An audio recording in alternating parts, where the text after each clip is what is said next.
What is up, guys? It is Zero here, bringing you all a brand new episode of the Gears Cast. Welcome, everyone, to the Gears Cast, the best Gears of War podcast here on YouTube. And I'm super excited about this one here today, ladies and gentlemen. We have a lot of stuff to talk about, so let's get into it. Guys, this is a really special episode of the Gears Cast for a number of reasons. We have a guy who's coming back once again for another episode of the Gears Cast. Guy's becoming a friend of mine in Extra Father. Extra Father, guys, for those of you who are just joining, I'm noticing in the chat we've got some people who are first timers on the Gears Cast. The Gears Cast, guys, is a place where we talk about everything Gears of War and we give you guys some insight into what it all means. We're going to have a number of topics, guys, that are predetermined that we're going to go through the show, and then we will take some of your live comments at the end. With that being said, though, I'm joined with Extra Father first and foremost, guys. Extra Father, guys, this is a guy who has been grinding Gears of War, giving us that real energy in terms of his content and things of that nature. Coming back for a second episode. Give it up for Extra Father. What's up, Extra Father? What's good with it? I'm so excited. I got a Red Bull here. I'm pumped. Fuck yeah, bro. And on top of that, we have, guys, one of the legends, an icon to the Gears of War space. Someone who I have a ton of admiration for, who has been carrying the Gears of War content on his back for a number of years, guys. We have none other than Shadows. Shadows, what's up, brother? Yo, yo, yo. How we doing on the day today, man? Here to talk about Gears of War E-Day, you know. Hey, it's always been brothers to the end, man. I'm here. I'm ready. I'm really, dude, it's awesome that I think it's really, really important. I've said this for years now since I've been doing the Gears Cast. It's really important that creators come together to create something really special. And I feel like now more than ever, in the state of where Gears of War is, I think it's so important that we as creators collaborate on content, work together to make something really special. And I'm just really grateful for both of you guys being on here for the Gears Cast. I think this is going to be something really special. So for those, everybody, obviously the last Gears Cast I did, talk to Extra Father. He kind of gave us like a minute where he told us a little bit about himself, how he got started in Gears of War.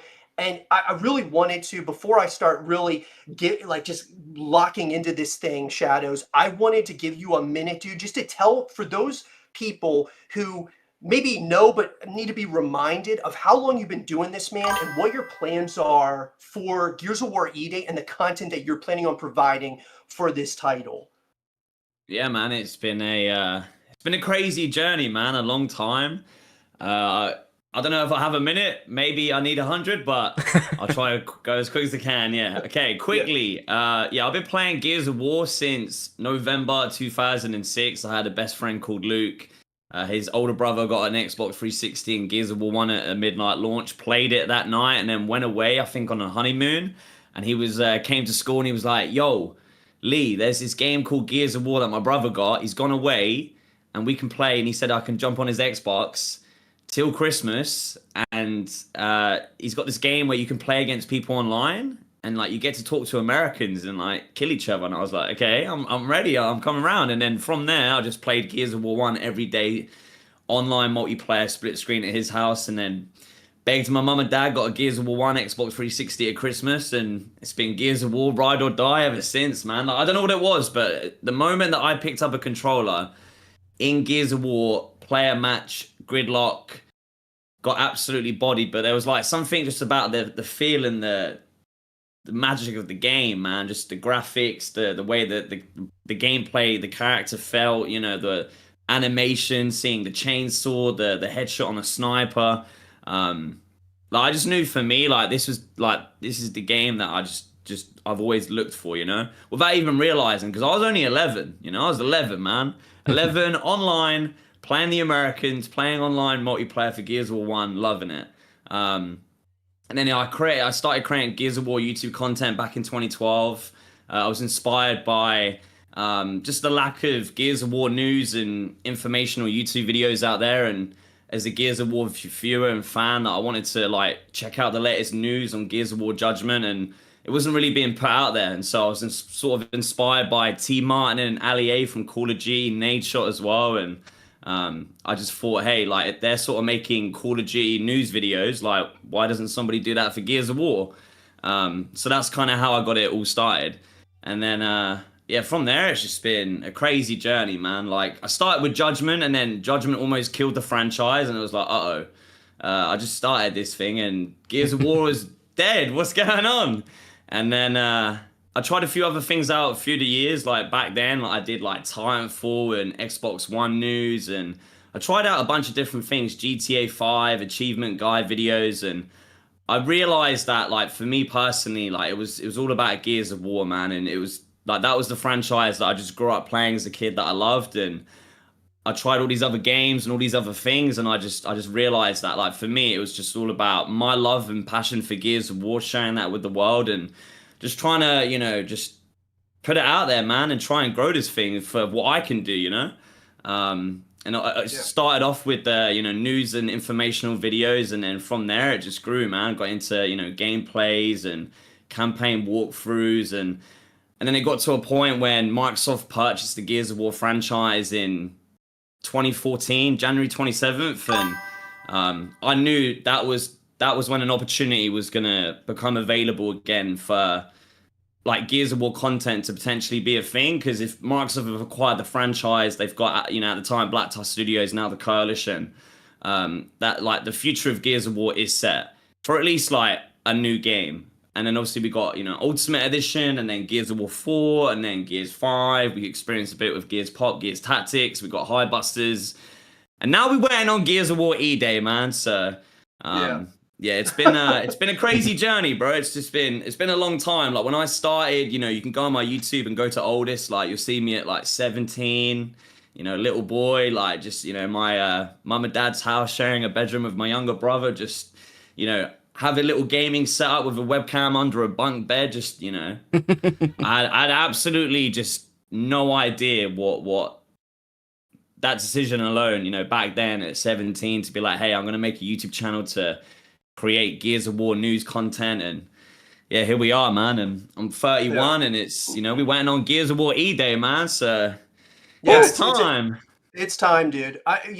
Extra Father and I were talking a little bit off camera about the moment, and I think it's important that any of you who haven't seen Shadow's reaction to Gears of War E-Day's announcement, Oh man. that moment, I'll tell you, Shadows, like that moment in time was so huge for me personally, because I was watching it live, but I was watching you. I was watching a few different people live streaming that event, and when that moment happened, the raw emotion, I believe that you captured the essence of the entire community in that moment. It Hey, was it was such a it was just a raw moment. It was like yeah, man. in a franchise that's in this like limbo state, and you have no idea what's coming. I feel like it was really, really important.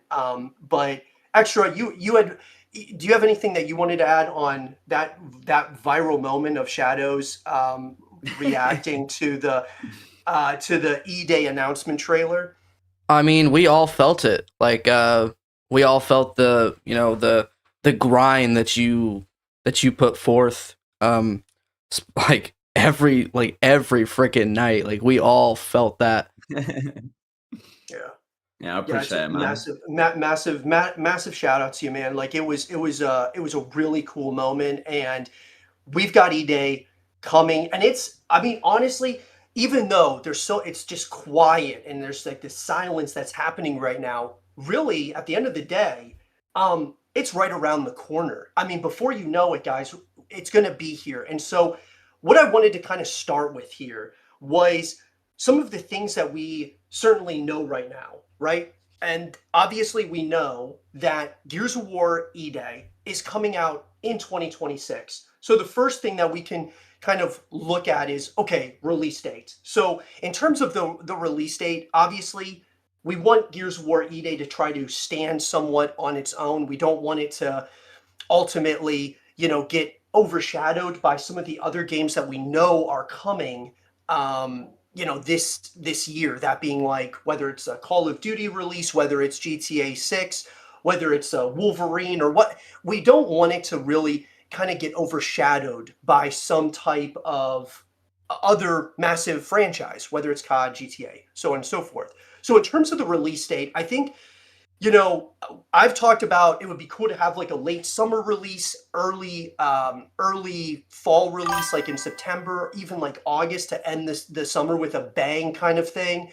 What are your, like, as we're getting closer to the Xbox Game Showcase, which I think hopefully it would be awesome if we heard something before then. But if we don't, and the Xbox Game Showcase is where we see everything Gears of War E-Day, the question is do you think that a late summer is enough time to fully market the game before it releases to the world? So obviously, we don't have confirmation yet, but the Xbox Game Showcase is typically every June. So if it comes out in June, let's say June 8th this year, let's throw that number out there, and the game gets announced, they announce a beta, whatever.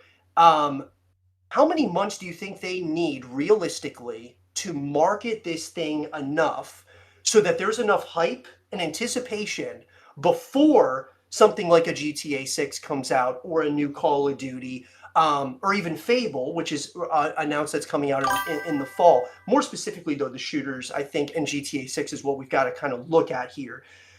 What do you guys think? I'll start with you, Shadows. What do you think about, like, I know you've talked about September being a big month here, that, looking at the past to reveal the future somewhat. September, you think that that's more than likely, that gives them enough time if the next time we see anything in relation to E-Day is at the showcase? What do you think? Yeah, I'd say there's two things. Quickly, the first point about you were speaking about my reaction. I was just gonna say that, like, that's why I love doing the live stream and always like live streaming the reacting to the Xbox Game Showcase, because you're just capturing it live. It's just super authentic, in the moment, raw moment. And as you say, that whole like experience was just like I literally felt every human emotion that you could probably felt. Like I felt like passing out. Like, that's why I had to, like, if you watch my reaction back then, I had to keep getting up out of my seat, because I felt so lightheaded that I was just like, I was gonna pass out. So I had to like just constantly like just keep myself active, It was just crazy. Like the fact that you say it was such a build up of such a long waited time of like, is it going to be this year? Is it going to be this year? And then it wasn't, maybe next year. So the fact that it obviously finally happened, it was just, such a crazy experience. And I think also in the fact of the day that it was saved till the very end, like I was drinking, I was taking shots, so I was pretty messed up by the end of the show, man. I can't lie, I was feeling myself, man. So the fact that like it was the last game, it was just like a massive build up of everything, man. Excitement, alcohol, everything. I was just in the moment, having a great time, and I think like the community loved it. And yeah, like as soon as obviously everything for everybody, as soon as it came up with the TV with the COG sign, it was just like, that's when everybody lost their minds. That's it. Because that was literally the moment where it's like, this is Gears of War, and we're seeing it happening. Yeah. So yeah, it was just crazy. Honestly, yeah, I just felt every emotion, man. And like, I got so emotional after, because like it wasn't really about the trailer, it wasn't about the announcement, nothing to do with it really. It was more about, like you say, it was like just a crazy grind, a journey to get to that moment, for it to like happen and feel it in real time. And yeah, it was just, I felt crazy highs, man. I went to the sky and back down, man. It was just a madness. And then in terms of, and I'm glad that I did it live. So like I said, you can always watch it, always go back. Like I've had people tell me, like, I go back and watch the reaction just to feel it. And it was just like, yeah, man, that was really me. Yeah, that was truly authentically me, just pure Gears fan, just loving it in the moment. Obviously there's like the content creator shadow side, but that was just Lee, man. That was just you know, the 11-year-old boy just loving Gears of War, man. You know, still here, yeah. But yeah, in terms of Gears of War E-Day's release date, like I said, I did a video last night. You know, where is Gears of War E-Day? Put a lot of thoughts in it. You know, that I've sort of covered over the years. You know, the fact that I've always believed the Coalition game was coming out in 2026, and yeah, I say yeah, the answers can be found in the past to reveal the future, because yeah, I believe if you just look at what they did for Gears 5, they had the E3 2018 Xbox Game Showcase cinematic reveal. They then went silent until the Xbox Game Showcase June 2019. Obviously, they were promoting a bit of Gears of War 4, as you know, Extra brought up earlier. And then yeah, for Gears 5, it went from what we had like the Escape, and I think there was like the Kate Broken cinematic trailers in June. And then we had Rod Ferguson doing here's a Gears 5 Escape after show. So like they were even doing like before Xbox, you know, game directs were a thing. They even had like a Gears 5 after show, you know? And then we went from like, that was like, yeah, Escape in June, and then they did like the tech test for Gears 5 in July with the whole like E-League, eSport reveal. We had the Horde mode reveal in August, and then obviously Gears 5 launched like what, September 10th, like pretty early into September. So like at this point, if we look at like the trajectory of what Gears 5 did compared to E-Day, we've had currently so far one trailer, just like Gears 5 did, and then in Gears 5's timeline, we were waiting on obviously the Xbox Game Showcase, and obviously being almost in April, it's kind of looking like the same situation. So I imagine if it is the same, are we also going to follow the same pathway of like, you know, a beta for multiplayer in July, Horde mode reveal in August, and yeah, the game release in September. So I'm just basing it just purely based off what they did last time for Gears 5, because we're so close and we're so similar to what they did for that game. So yeah, I'm guessing Gears of War E-Day release, I reckon the first week of September, yeah. Just like they did for Gears 5, you know? Because then it's like, we got the Xbox Game Showcase, you know, the big hyper, all eyes on moment in June. Because you ask about, is it enough time to market the game? Obviously, if it worked for Gears 5, then I imagine it could work for Gears of War E-Day, right? Mm-hmm. Do you think it worked? Do you think it worked for Gears 5? You know what I mean? Like, what? Because I know what you mean, yeah. I looked It back on it depends and I'm on- like, did it work? Like, I just I going don't through think the same strategy. Yeah, I don't think the esport focus worked, no. Because really, if you look back then, like the multiplayer reveal was broadcasted as like an esport invitational. Like I was luckily able to go there, and like even back then, it was crazy because like content creators weren't, you know, going to be there at all for the Gears 5 multiplayer reveal, and I was, you know, like, you kind of need someone to be creating content if you're going to be revealing the multiplayer, you know?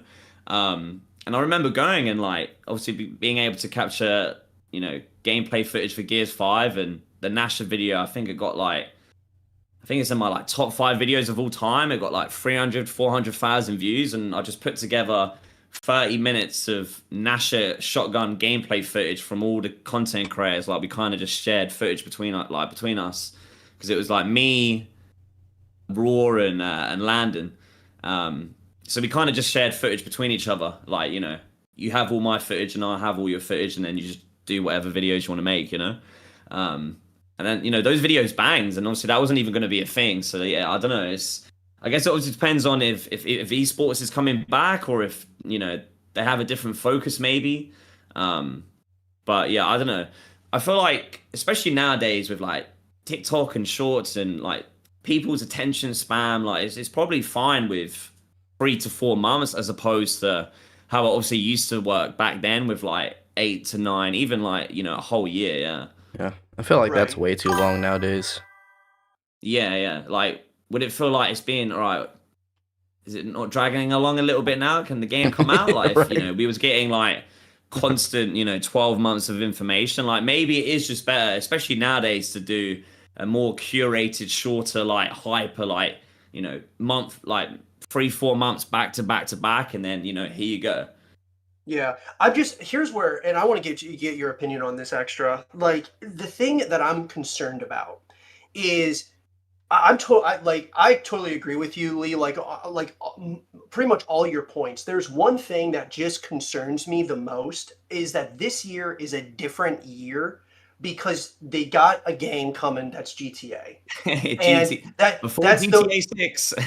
I just it concerns me. Look, Gears and GTA, they're different, right? Certainly different. But like, let me give you an example of where my brain goes. I think of a guy like Nick Merckx, comes from Gears of War, right? And obviously, when E-Day comes out, I'm sure he's going to play the game a lot, like at first. But what's going to pull him away from Gears of War E-Day?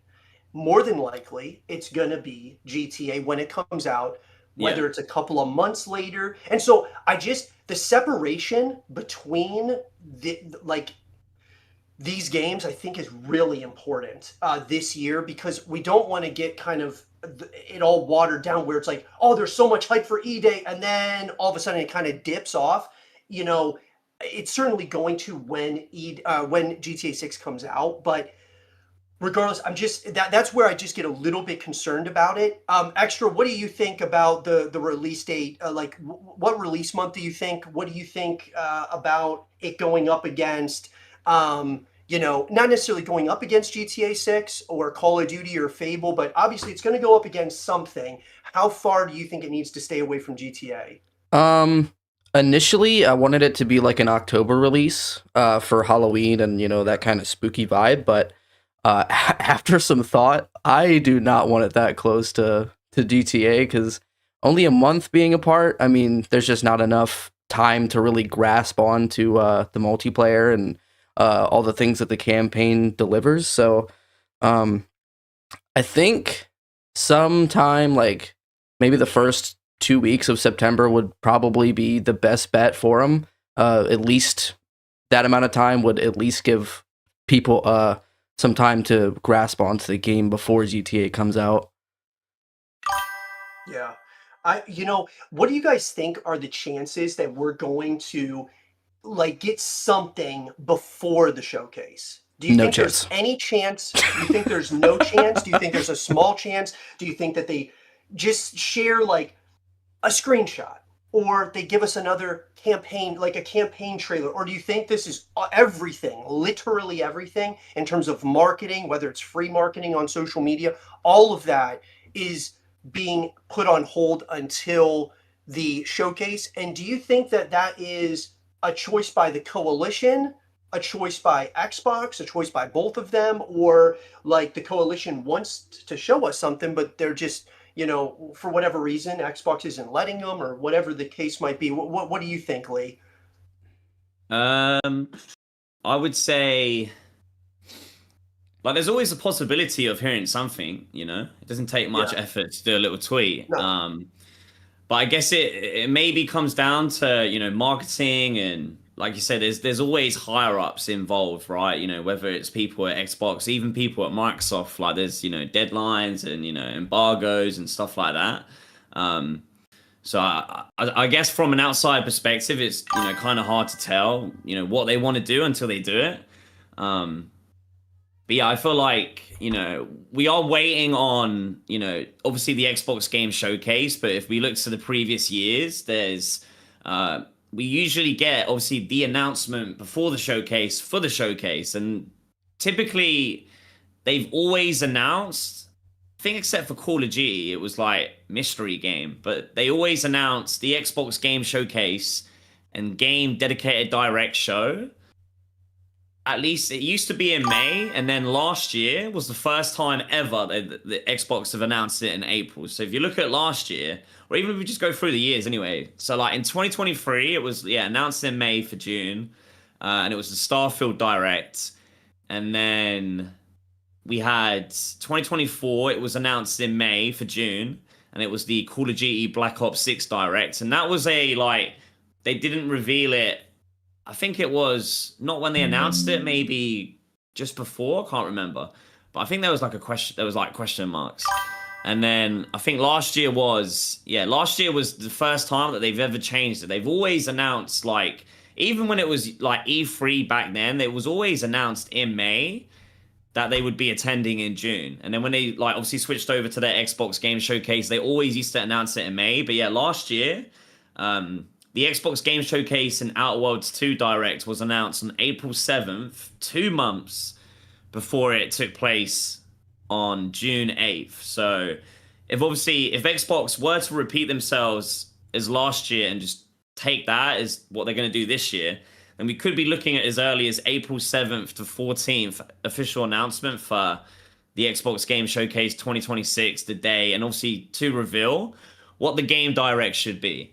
So we're not really far from then. And then, you know, I imagine if it were to be Gears of War and, you know, the showcase was announced, like maybe between, you know, showcase announcement and the showcase itself, maybe that window you could see something like that would be nice. Again, there's so much easy stuff that they could do on social media. Like you have access to the entire Gears of War universe. Like you got all this lore, like all this narrative you could use, you know, you don't even have to create new things. You could just use old stuff from the original Gears of War trilogy. Like if you go look back at Gears 1, 2, and 3, the amount of marketing and promotional stuff that those games did was just crazy. Like I kind of need to finish it maybe, but I think last year I started like an archive series where I literally would scatter across the internet to try and find all of the original Gears of War like trailers and promotional videos and developer interviews and official developer documentaries, purely for the fact to just archive it for Gears of War fans, you know, to just save it somewhere on the internet. Because like even if you go to the official Gears of War YouTube channel, that doesn't exist. Everything got nuked. Like there's nothing on there, you know. So like you can watch Mad World on my channel, but you can't watch it on the official channel. You can watch, you know, Rendevar with Death and all these other things. And yeah, I found like all of the original marketing for Gears of War 1 and 2. It's just so cool to see. There's maybe some like lost media, but like I really kind of did it just for the Gears of War IP, you know, so that there's at least one YouTube channel out there where it's all saved in 4K resolution. Yeah, because if you go back and look at Gears of War 1, there was like you would go on gearsofwar.com, the website, the official website, and there would be like a mini game where you took control of Marcus Phoenix in first person. I don't know if you've been on the channel and seen this, Zro, but No. you would be Marcus Phoenix in first person in the prison cell in the slab, and you would pull out a box of matches and light these few matches that you would have, and there would be writing on the like in blood on the wall. And if you put the match to the writing, it would reveal a playable video, like a promotional video.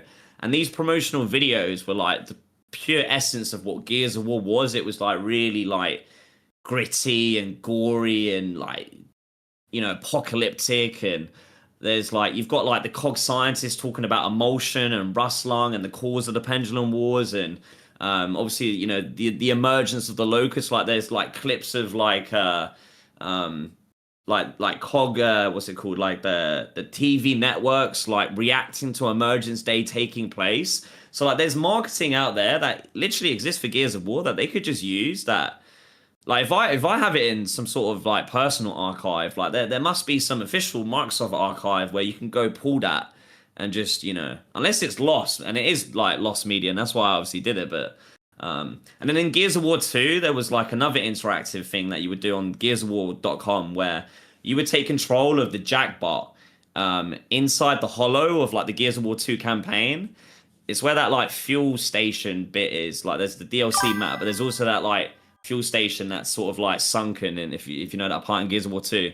But you could like fly around this interactive level that they put on the website, and you could find like 50 different clues and lore collectibles that would have like things play. Like there would be like a payphone where like they had Gears fans send in like calls pretending to be like civilians on Emergence Day, and then they like selected like the top, you know, 5 or 10 winners, and then like they would play in the map. So like they had like Humanity like honey, like there's something coming out of the ground, like there's something in the backyard. And then it's like, you know, wretch sounds, and it was just like crazy marketing, man. Like I think in Gears of War 3 they had something with like they did like locust meat with like butchers, and I remember, I think Gears of War 2 last day, they had like COG tags scattered across the world, like in real life, where like Gears fans could go find these COG tags that would have like hidden codes that would unlock stuff for the community.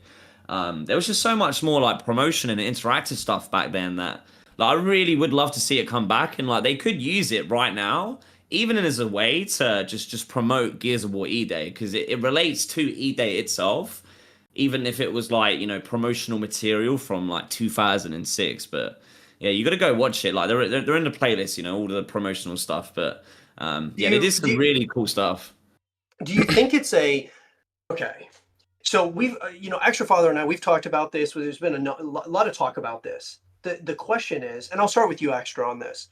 The silence, is this do we believe that this is an Xbox issue, or is this a coalition issue? Because I hope, like, that, I guess one of my thoughts was, does the coalition have to get every tweet approved? Do they have to get everything, like a higher up at the coalition? They like, yep, you guys can do that. Then they send it off to a higher up at Xbox, and then Xbox can say yes, no, or whatever. Like, I understand that there's a hierarchy here of executives, but it's like, for them to even, do they not have full creative control over like kind of even their own marketing, like the free marketing that happens? Does Xbox have a stranglehold over not just the coalition, but over Undead Labs and Obsidian Entertainment and all these other, companies? That's what's interesting to me. What do you think about it, Extra? I mean, I'd like to say that it's on Xbox, but I don't really know. So it's like, I mean, going all this time without hearing anything, or hearing even like give us an update about Gears 5 or something. I mean, it's been very hard to not only try to support, but like try to kind of make content about it as well. So it's, I don't know, man. I hope Xbox is, the ones, kind of holding them back instead of the coalition, because I think the coalition actually does want to show us stuff, but I don't know. I really don't know. Where I get the thing that I'm with you, the thing that concerns me though about, or doesn't concern me, but the thing that makes me start kind of thinking that it might be something going on with the coalition is because when Reloaded came out, maybe they didn't want to make Reloaded, who knows? But it's their work. So why wouldn't they want to promote the hell out of it? And they didn't tweet very much. Like, they weren't tweeting. They weren't really promoting it too hard. Like, it was really bizarre to me. And I'm like, well, is it Xbox that isn't like, is Reloaded? Because I saw the situation with Reloaded, and they're not really promoting it much. And so it's like, what's going on here? Why aren't they promoting Reloaded in a way where, because you could really hype up, I think the way it could have been set up was to really hype up E-Day. You have this roadmap for Reloaded, and even though Reloaded should have been a collection, but we're not even going to go down that rabbit hole, but Reloaded could have created a roadmap to get us to E-Day.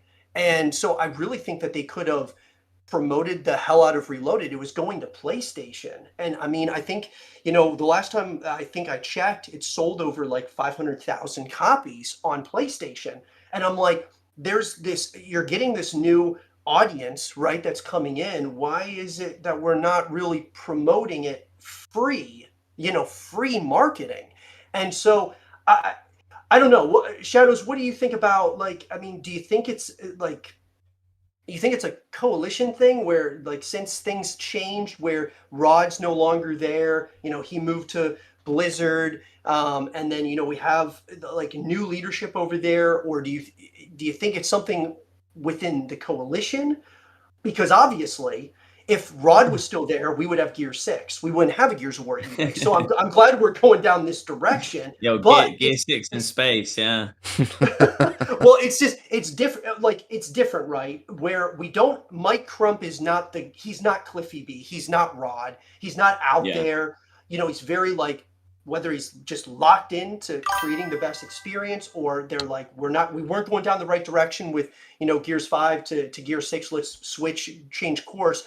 But the question is the silence that we're getting, even from a free marketing perspective, does that concern you for, I guess, E-Day, as we're drawing closer to it, even when things do get announced, that they're going to be promoting the hell out of it? Or do you think it's kind of an Xbox thing? What do you think? I feel like it's more of a Xbox thing. I think it's like, even when it was obviously Gears 4 and 5 with Rod, like, I would tell back then Dana, like, all the time, I'd be on the case, like where's the marketing for Gears of War, man? Like, even for something as simple as like promoting when they used to release the like character skins weekly, like, I used to tell him, like, why isn't there more promotion? You're trying to sell these things, you're trying to get, people playing the game. It's like, you could be doing like weekly lore drops, or, again, like, Gears of War it has such a rich story, universe, narrative lore that, like, to most people that play the multiplayer, it's just, shotgun, wall bounce fest. But like, really, like, if go explore the Locust Origins for Gears of War, and like, that should be the rabbit hole for everyone, because that's what like happened to me. Like, when I started making Gears of War content, when I was sort of like trying to look for things to do and figure out new content ideas and series, and I got really heavy into just getting really deep into the Gears of War wiki and just reading everything on there. And like, once I got into the Locust Origins, it just blew my mind just how deep and expansive the Gears of War story universe lore goes, and like how well it's been done, not only from Epic to the Coalition. Like, I would say, like, people have their opinion on obviously the story direction for Gears 4 and 5, and if you go back on my YouTube channel a few years ago, like, I was doing a lot of like Gears 6 story theories, where I was sort of together like putting my like obviously theories, but like my thoughts based on just really going through like Gears of War 4, Gears 5, all the collectibles, the High Buster comics, the new book novels. Like, I was sort of really digging deep into the lore, even for 4 and 5, and I was making Gear 6 theory videos based on like what I would have thought was where the story direction was going. And even for that, like, they have a lot of potential there, yeah. And there was a few things that they messed up on or they went wrong with, and that they got to like sort of recorrect the course. And as they said when obviously they announced E-Day, like, they haven't cancelled Gears 6, they haven't cancelled that story. Whether we will ever see a Gears of War 6, the video game, I don't know. They could easily come out with a book novel or comic. Halo has done it, where they wrap up that story, and I personally would hate that. Like, I would be really disappointed, because even when you're looking at the Gears 4 and 5 story, it's like, it wasn't even going to be Gear 6 was the end one. Like, Rod Ferguson did an interview where he literally said, like, don't be looking at the new Gears of War as like Star Wars, where it has to be a set out trilogy. The concept was that this is a saga. And the idea was that we've picked these young characters and we're going through the story narrative in almost real time, so that we can follow their journey from the very beginning until the very end in almost real time with no crazy time jumps.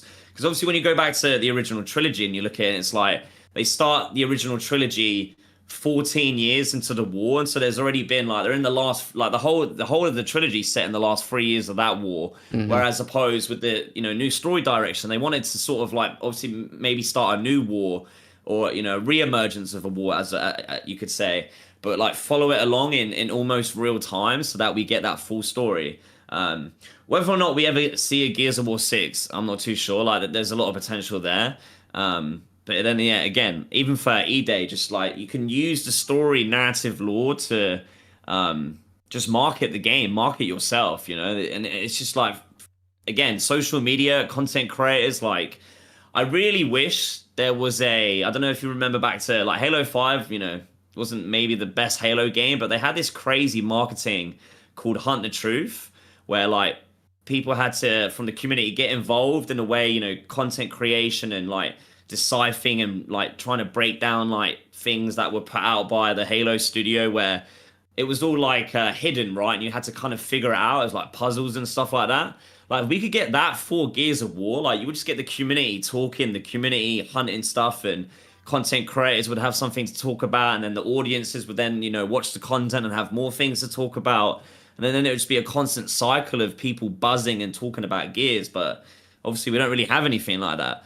I just wish, I would say the easiest way to market Gears of War E-Day, even now, it would either be like using stuff from the past, but I think that the theme should be like the concept of Emergence Day itself is like a global planetary invasion. So like if you imagine that happening in real life, like where you're at and where I'm at, we wouldn't really know what's going on in our cities because monsters are invading, right? And we're so concentrated on surviving the night and surviving here that I wouldn't be thinking about what's going on in America. And if you're getting attacked by a locust, like I'm not trying to not get killed myself by a Brumac or Berserker pulls me apart. Like, I don't know what's going to happen, So if you apply that to, marketing for Emergence Day, it would be the idea concept of the Gears of War E-Day video game. Yes, it takes place in the city of Kelowna, but as we know from the Rise of Rome comics in Janamon, that was the first battle, like the first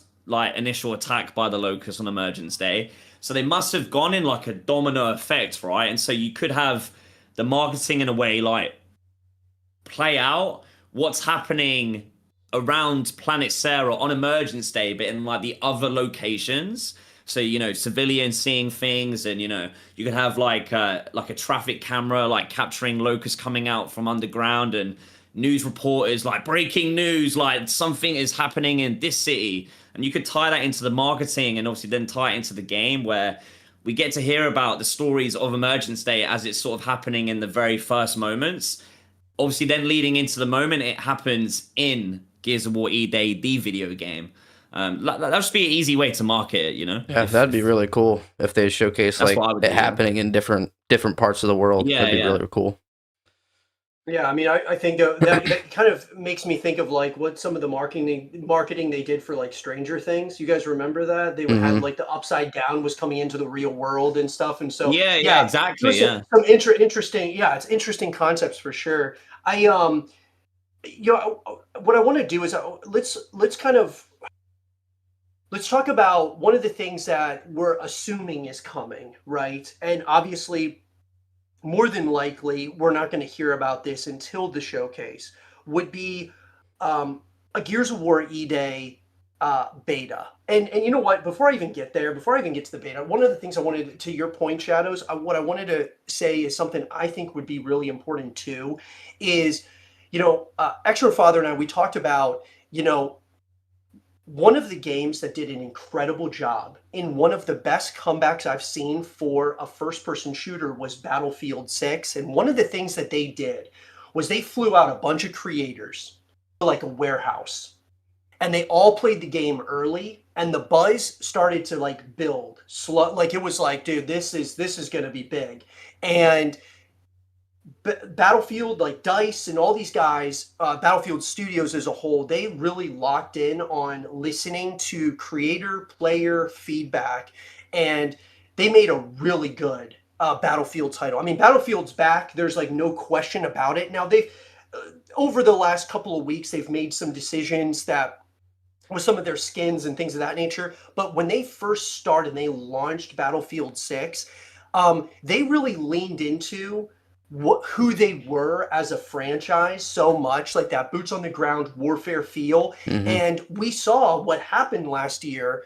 Battlefield 6 not only beat Call of Duty for the first time ever, but on top of that, it was the best-selling game of 2025. What I'm thinking to myself is having creators come out, play the game early, that's huge. That gets a lot of buzz, a lot of community engagement going. But also listening to like player feedback on the things that are good, the things that are bad, the things that need improved upon. I think that could be very huge here for E-Day. Like having a multitude of creators going out there, multitude of pro players going out there. If there is an esports idea that's kind of mulling in their mind at some point down the road, I don't know if it's something that they should do immediately. Like let's bring Gears back first, then esports would be a great addition later on, certainly, because I mean dude, the amount of content that we could create around the esports scene would be incredible.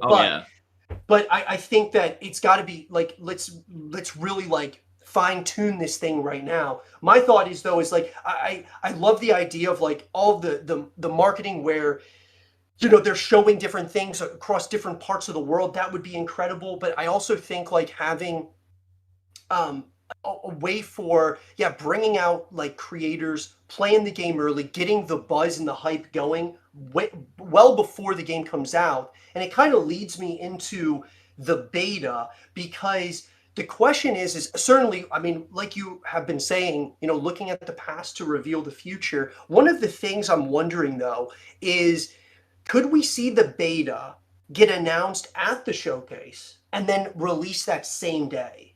And it's been something I've been kind of thinking about, like that could really just, I think the entire community would absolutely go haywire if they showed off, obviously, all three major components of E-Day, showing the campaign, showing the multiplayer, showing off the co-op modes.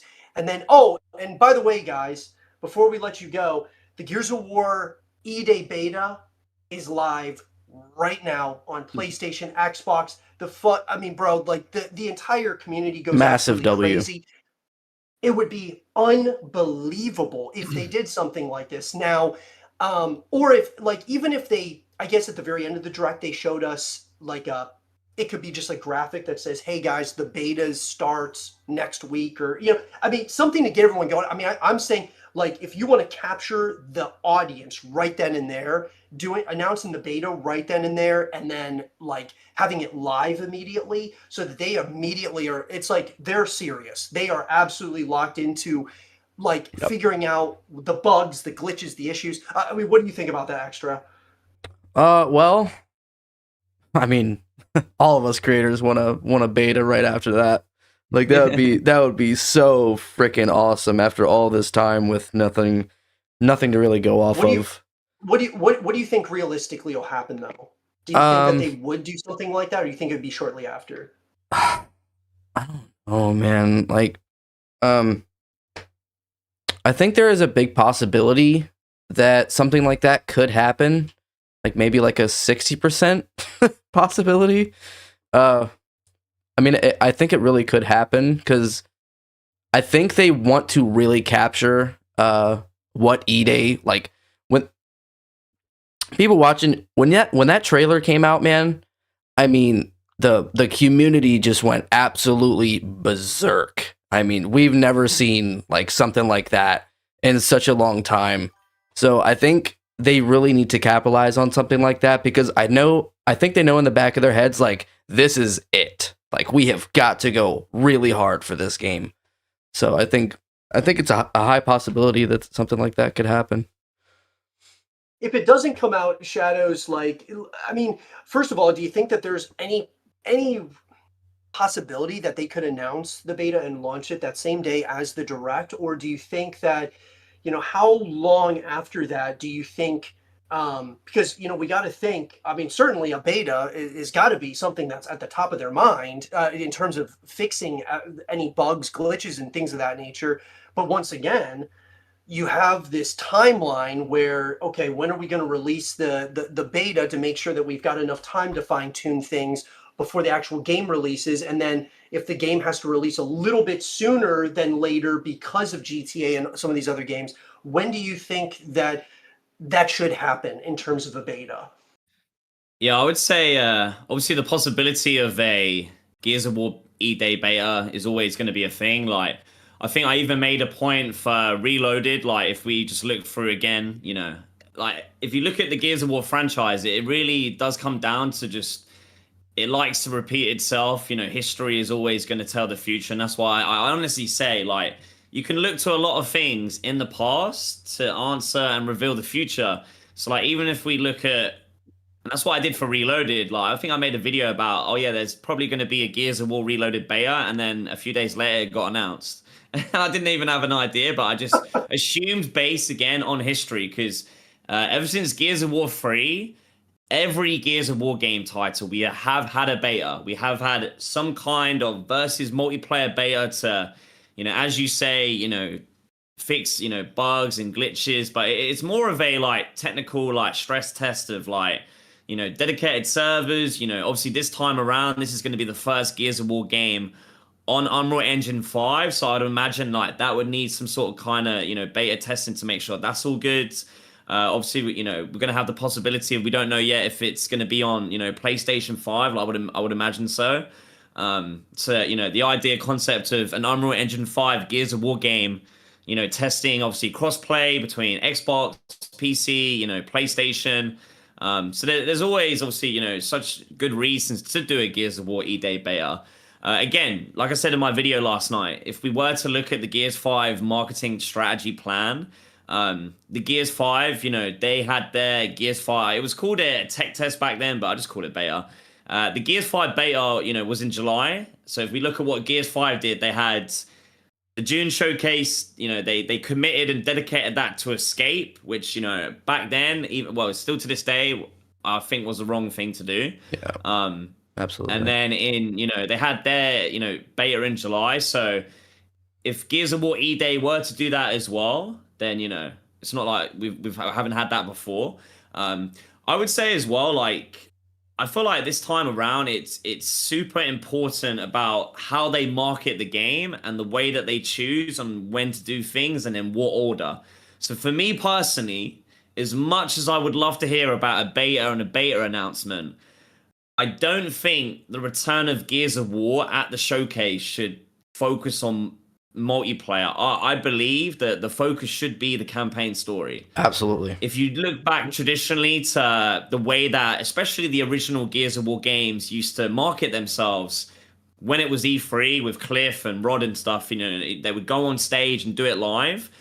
The year the game comes out, we would always get a live campaign gameplay on stage demo where they would go on stage with the controller and they would sit there and play it live. Cliff Bleszinski did it at Gears of War 1 back in E3 2005. He played through the escaping the slab sequence at the beginning of the game. Gears of War 2 did a live, again, stage demo where they played through that bit where you're going through, I think it's when you get back to Jacinto and you're sort of trying to, get through the city and you get the Hammer of Dawn and then you've got to move the crane to, lower the thing down, that part, that section. And you get in the skyscraper that like falls down before you get on the Brumac.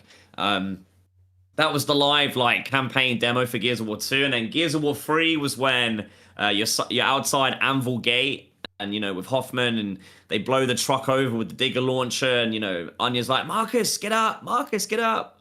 And he's like, whoa, what's going on?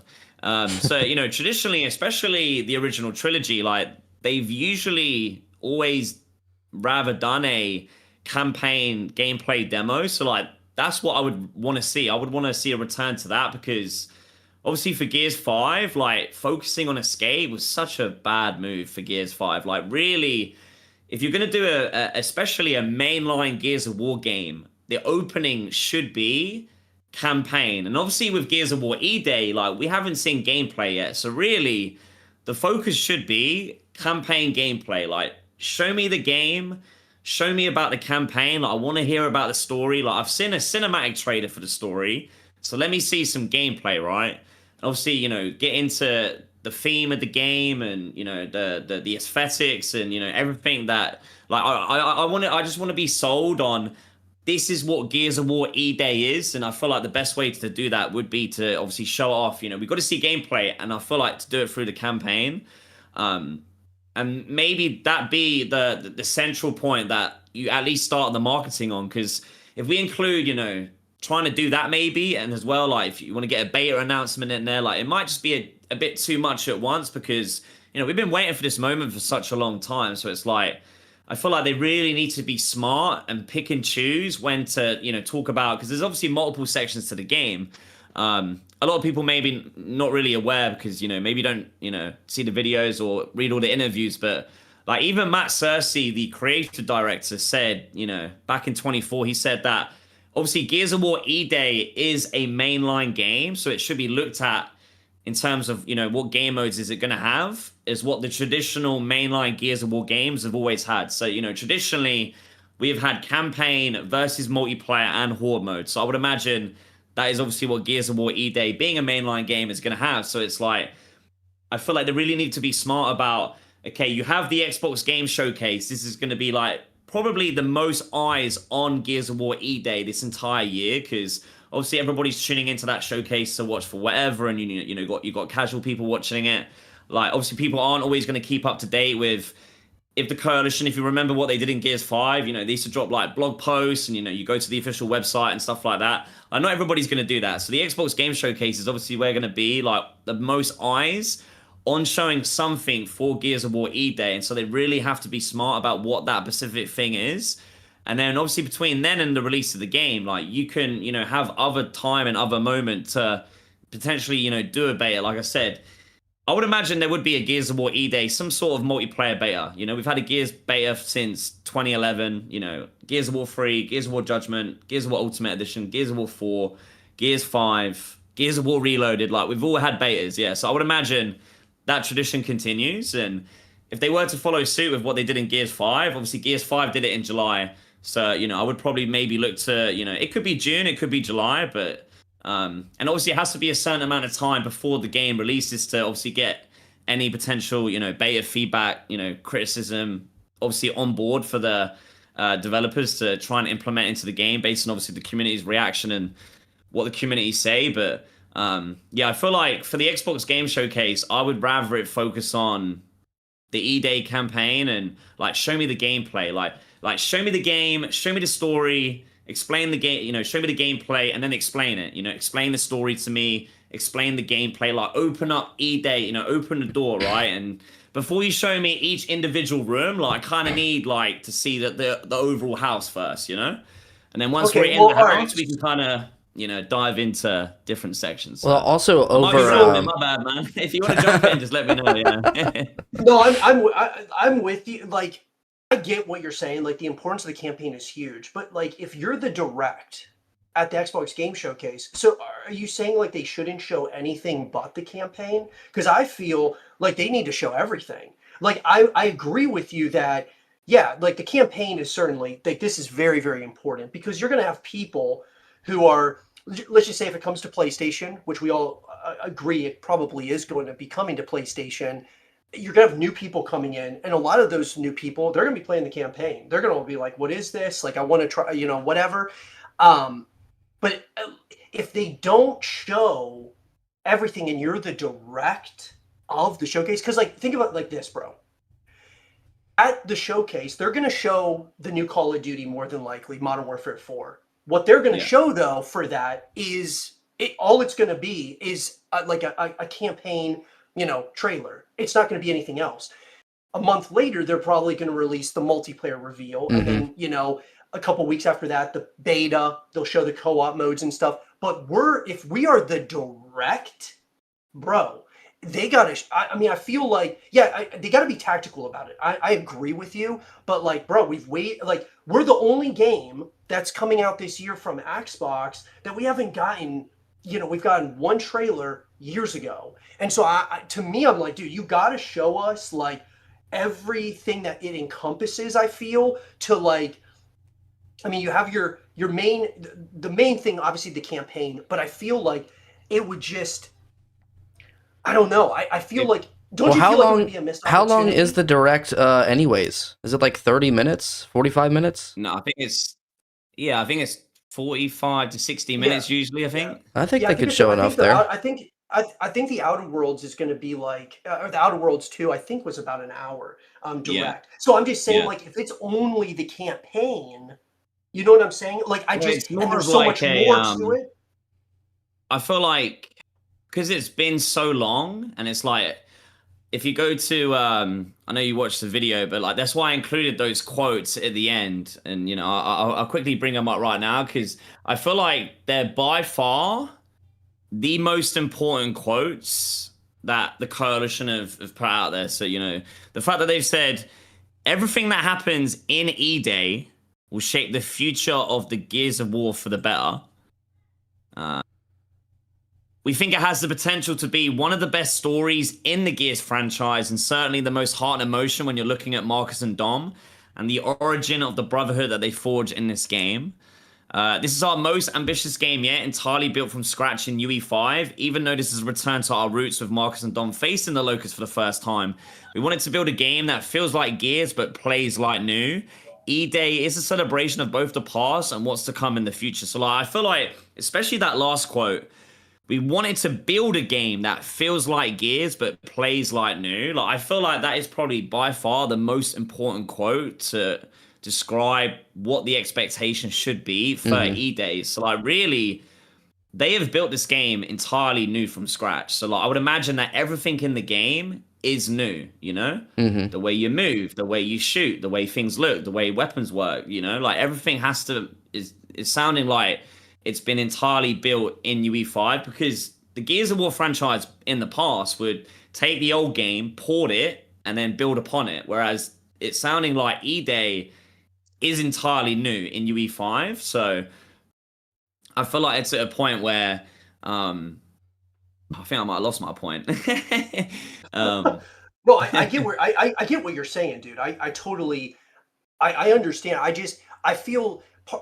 Do you Oh, okay? yeah, that was it. Extra, I'll remember it quickly, yeah. Before I go to extra quickly, that was it, yeah. I feel like there's, based on those quotes alone, there's enough substance for them to get into and explain for us to at least start the marketing of the game, you know?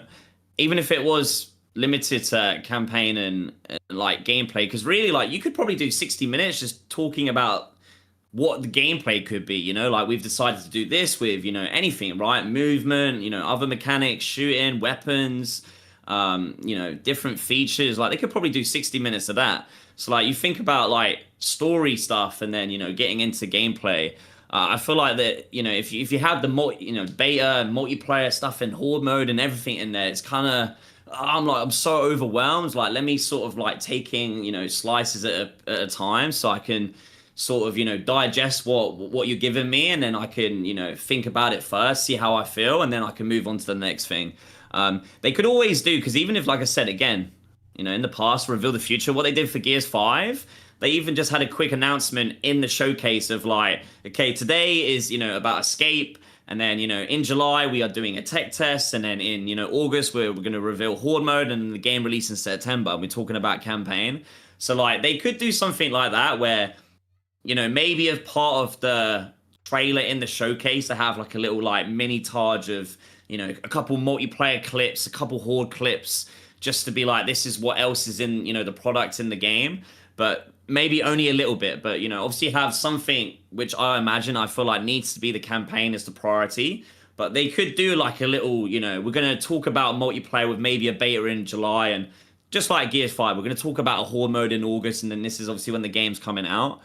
So you at least have like, okay, I know that while I might be more interested in obviously the multiplayer stuff, this is when I have to look forward to it. But for now, I'm enjoy what they're gonna obviously, you know, show me and tell me, and digest that first before I get to what I'm looking most forward to. I'm with you. Like, we will digest anything. Yeah, we'll take it all, baby. We'll take it all, bro. Extra, what do you think? Obviously, I think we probably can all unanimously agree that the campaign is the most important thing. But do you think that they should show all of it, if it's the direct, or just gameplay, you know, story, things of that nature? I'd prefer to see like kind of a roadmap of like multiplayer and, you know, other modes. Like, one mode that we haven't seen is coming into Gears of War E-Day, and it's kind of like a question mark, so we don't really know exactly what it is. That could really build hype over time for it. But I'd much rather see like 60 minutes of just straight up campaign. What's the story? Where are we? Like, what kind of weapons are we dealing with? What's the mechanics? How smooth the movement is? Like, because you got to think about all these new people that are going to be playing the game. They're not really going to be interested in multiplayer right away. They're going to be interested in the campaign and the overall feel of the campaign. So I think the more deep they go into the campaign, the more reach that they're going to have when this game comes out. Yeah. No, well, speaking in regard to the campaign, you know, one of the things I wanted to pick your guys' brains about is we talked about this a little bit on the last episode of the Gears Cast, Shadows. We talked about how where the campaign, like how they set this campaign up, because obviously we're talking the city of Kelowna over several nights. The question is, though, is where do we, like, do you think that they're setting the franchise up? Because, they've been talking about how they're changing Gears of War, like, for the better in a number of ways here with E-Day. Do you think that they're going to continue? Like, do you think that this is a game that ends off somewhere near Gears of War 1? Do you think it's something where they leave it open-ended, where it's like, they could continue some way or another? Because, I mean, I don't believe that they're going to go from Gears of War E-Day to Gears 6. I think that they're kind of changing course, I think, a little bit here. Where do you think this story, just in terms of theories, we're kind of just speaking like fan theories here. Kind of have Where do you to. think they're going to? Where do you think they're going to end off the story for E-Day? Do you think it's something that gets ended off somewhere near? I mean, we're talking Gears of War 1 or somewhere totally different. What do you think? Me? Yeah. All right, sweet. So they've already confirmed a few of those details that they've already confirmed it's going to be about 4 days, in the first week of the war. So obviously Gears of War 1 doesn't happen for another 14 years. So by the end of Gears of War E-Day's campaign, it will still be the first week of the war. So they've already confirmed that. They've already said that it's going to be. I think there was an interview in 2024, like there was the New Games Radar Plus interview quite recently that reaffirmed like the timeline, but they actually announced that back in 2024 in one of the old interviews. They said the game takes place just before, obviously during Emergence Day. Like obviously there's a big focus of the game is obviously Emergence Day as it's happening in real time, and then a couple days aftermath. So we'll at least get to see how like the planet of Sarah was, in peace. The Pendulum Wars has been over for 6 weeks. There's peace. There's no fighting. There's no war. Like hopefully we get a nice glimpse of Marcus and Dom, especially Dom happy with Maria if right. possible. That would be incredible. Obviously there's like if you know the story narrative, so. We know that it's already been confirmed that Gears of War E-Day takes place only in the cog city of Kelowna. So like Marcus and Dom, as of now in the story lore, are placed in Kelowna. And we know Maria, Dom's wife, and his kids are in Ephyra. And Ephyra is obviously a different city. That's the capital of the cog. Before they lose it and have to retreat to Sinnoh. So we know that like Dom is not with Maria and Dom is not with his kids, but something happens to his kids on Emergence Day. I don't know if I want to put a spoiler out there. It's quite an old comic, but there's an old Gears of War comic out there called One Day, which like tells like a little story in Ephyra of like Marcus with Dom and Maria, and they're like kissing and they just bought a house or they're renting this house. And they're like sort of setting up for the future of their lives. Like Dom knows what he wants to do. He wants to, settle down with his with his wife, after fighting in the Pendulum Wars and settle with it and see his kids grow old and just live that happy family life.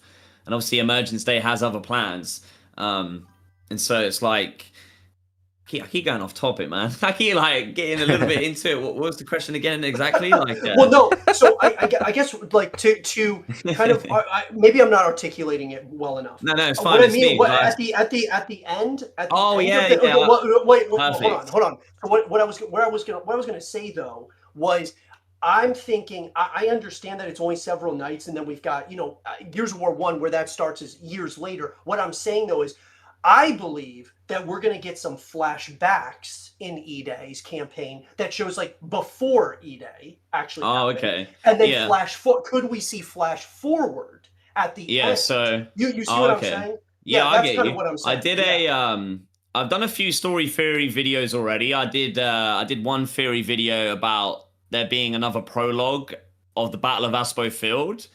Just like Gears of War 4, if you remember back to Gears of War 4, we had that like prologue with like Hoffman's journey, but we got to play as like the squad with Dom, in the Battle of Aspo Field. I did put a theory video out there a few years ago where I believe, because I was trying to think about like, okay, if the game is Gears of War E-Day, Obviously, it's all about emergence.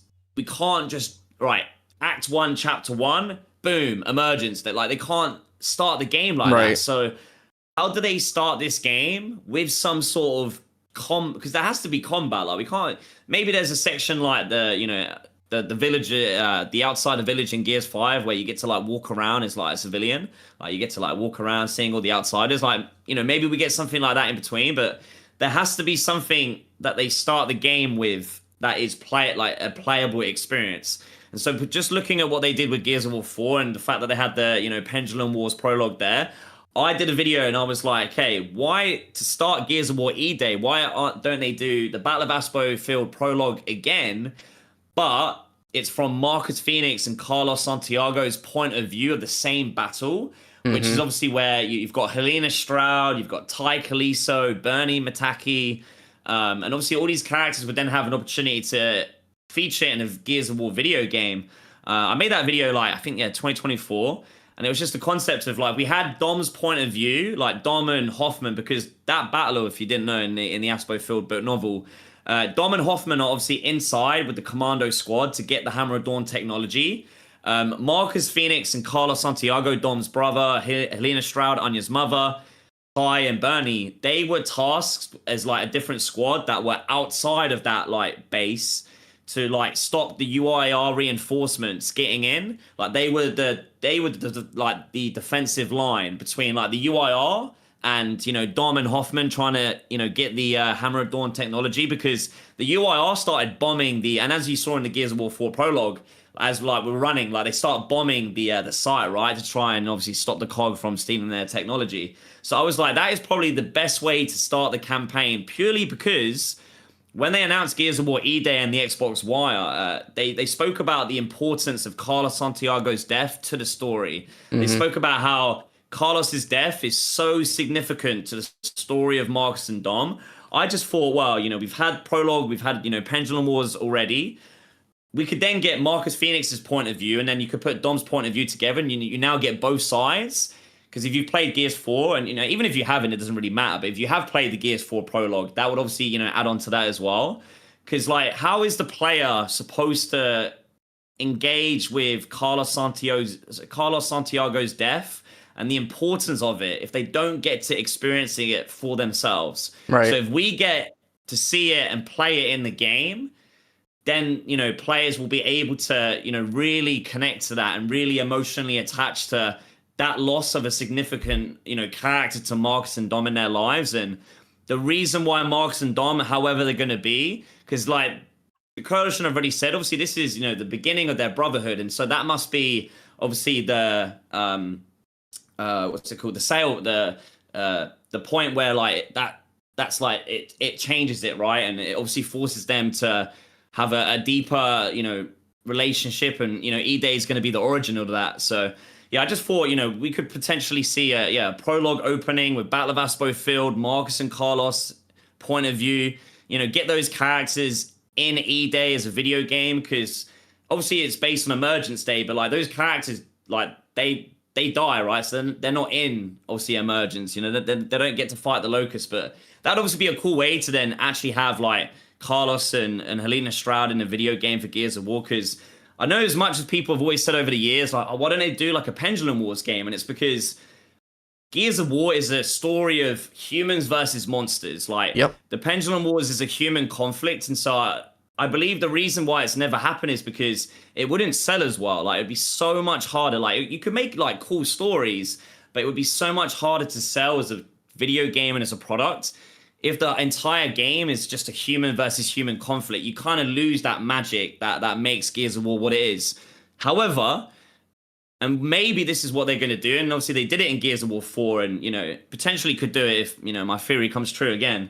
I think the most important way to incorporate the Pendulum Wars, because it does have substance and potential in the games, is by taking stories in the Locust War and how you could potentially take stories from the Pendulum Wars and relate them to each other.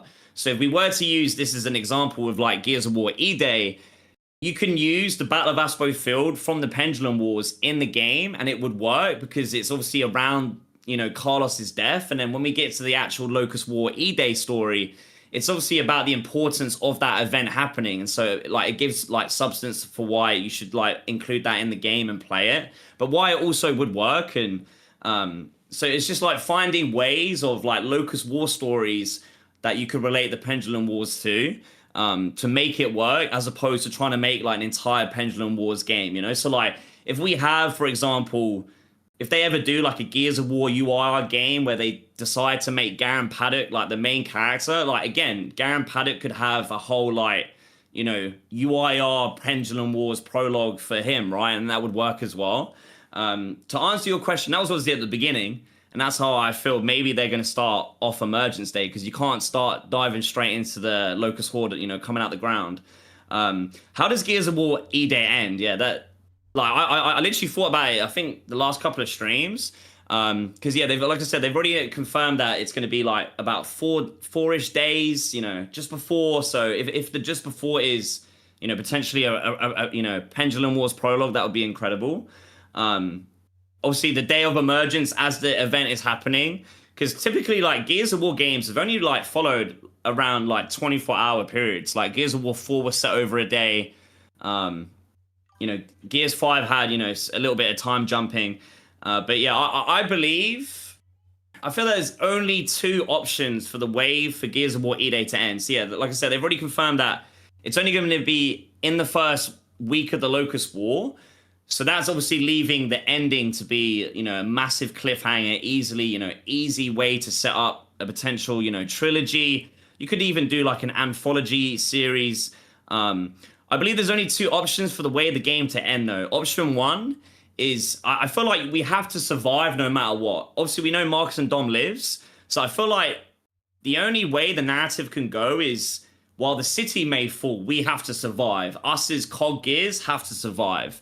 And I feel like that is probably where the story will go. But there's only two options, Option one, survive and hold off long enough for, some sort of cog reinforcements to finally arrive. That would be a way to, end it maybe. Or option two, the city is just lost and we have to survive long enough to the cog to arrive for evacuation. Yeah, and we just have to fully evacuate and lose the city. I feel like for it to be a Gears of War E-Day video game, this has to unfortunately be a loss for us as humanity. Like, this has to be such an overwhelming major loss in some way, whether it's, loss of life or just the loss of the city in general. They have to obviously try and figure out a way to converge, like, while this is a loss, there's at least hope in a good way. Like, whether it's killing off, a Locust villain or, doing something like significant for the story. There has to be something that makes you feel like the hero, even in like a losing situation, because it is Emergence Day, like billions of people die. So I feel like that's the only way that the E-Day story can end. We know it's gonna, only take place in the first few days of the war. So there isn't gonna be like any major time jumps, nothing related to, Gears of War 1. And I think that's how the game ends. And then you asked me about, I feel like the future of the Gears of War franchise has been, or I feel like that the cards have already been shown on what potentially could happen just with Reloaded and E-Day as game products. Because as you say, we can't go to Gears of War 6 next after E-Day at all. And especially with like PlayStation being included, like you now have to consider PlayStation as a player at the table for every Gears of War decision, especially major decision like that. So I believe the future of the Gears of War franchise is to do... You can easily do at least a trilogy with E-Day. Like, E-Day be game 1 and 2 more games after that, yeah. And I believe the final game is going to be Gears of War Aethera. And that's the Battle of Aethera. That's like the final Locust battle that gets Marcus sent to prison. That is what I believe will be the finale if they were to do a trilogy of games, that's what I feel like. Well, that would be the finale regardless of whatever they're going to do. And what's crazy is like, back in Gears of War 3 under Epic Games, they were working on an Aethera campaign DLC where like they were trying to figure out a way to do like a campaign DLC on that battle. But I believe now where we're at with, obviously E-Day coming out, you have the possibility of doing like at least a trilogy or even more, but ending with the Battle of Aethera and then like players going on that journey from Emergence Day with Marcus and Dom all the way through those 10 years of the Locust War to then figure out why he was sent to prison, which then obviously opens up and Reloaded. And also, I believe, because of Reloaded existing, I did a video, I think, last year about why I believe that Gears of War 2 and 3 Reloaded are happening as well, because I think it's obviously, easy free money for Microsoft. 100%. But, you can relate releasing potentially Reloaded trilogy alongside new trilogy, because, all of the games would be Marcus and Dom as the main characters, so there would be a lot of, crossover, right? So I really honestly do feel like it's going to go E-Day, and then Gears of War 2 Reloaded in 2 years from now for its 20th anniversary. We then get a Gears of War E-Day follow-up game, which will be an entirely new major battle that happens whenever set in the Locust War. And then, that could probably maybe come out by... Because I feel like hopefully we don't have to ever wait 7 years again. So, God, it would be obviously nice to get back to, 3 years. But, even if it was 4 years, maybe there could be an E-Day sequel by 2029, 2030. And then obviously you have the 20th anniversary for Gears of War 3 in 2031. And then I feel like at that point, you then do... Well, you have to do 4 and 5 as well in some sort of way. But because of obviously PlayStation being a part of the Gears of War community now, and it sort of factors into that if you just take yourself out from your Gears of War experience and put yourself into a new PlayStation gamer that just got a PlayStation 5, maybe for Christmas just gone, with Gears of War Reloaded as their first Gears of War experience, they then follow that up with Gears of War E-Day. If they're the only Gears of War games I play, or I've played as a PlayStation player, I've experienced the Gears of War 1 story and the E-Day story, and both of those games sort of connect. They're both, Marcus and Dom as main characters. Even though E-Day takes place before, it doesn't really matter if you played Reloaded first and then go backwards to E-Day. If you pick up E-Day next year and then go, all right, cool, I love this game, I love these characters, I love this story, I can now go forward and go play Gears of War Reloaded. It doesn't really matter which way you go. And even if you went that way, that would even be even better, because you could go from E-Day to Reloaded, and then technically, if what I'm saying would be true, you would then go to 2 Reloaded, because obviously as a PlayStation player, if I've only played Reloaded now and then E-Day this year, I need to experience Gears of War 2 story next before I can continue the story, So if I'm on PlayStation, whether it's PlayStation 5 and then even onto the PlayStation 6, I believe they can never release a Gears of War 6 until they've re-released Gears 1 through 5. Yep. And they have to do that, obviously, as maybe Reloaded. And it's the way that I see the trajectory, they've just moved to Unreal Engine 5. They took all this time to, do that. They're saying that E-Day is built from scratch in UE5, so they've clearly, built stuff inside UE5 that is assets, let's say the Locust drone that we saw in the E-Day trailer, that they've took the time to build the Locust drone asset in E-Day in Unreal Engine 5. Because I feel and the reason why, because I thought a lot of people out there were why are we not getting a Gears collection? That was never going to happen. It was never going to be possible now. It was always a cool idea, and it was just never going to be what we would have wanted it to be, and B, it would have worked, there would have had to be some sort of compromises, yeah. Wait, and that's why I believe, Microsoft learned from... What do you mean by that? I mean, why would it if you have look been at hard? If you look at the Halo Master Chief Collection, it was just an absolute train wreck for so many years, and that was based on mostly Xbox original and Xbox 360 games with one Xbox One title. So if you wanted a Gears of War collection, would you just want, the 360 titles? Because the idea concept of doing them is Series X games, and obviously 2 and 3 never got Ultimate Edition, so they would have need fully remade from the ground up. It would have just not been possible to even do that in UE4 and have it be a functioning, working thing with campaign. It was always a fan dream to have that, because obviously we had the Halo the Master Chief Collection, but I think Microsoft learned their lessons with the Halo collection. Was all right, we tried this, and we tried this with really old technology, and it was a mess. I don't think this is ever going to be possible ever again, and that's why we've never seen a collection since, And that's why I think we didn't get a Gears of War collection, yeah.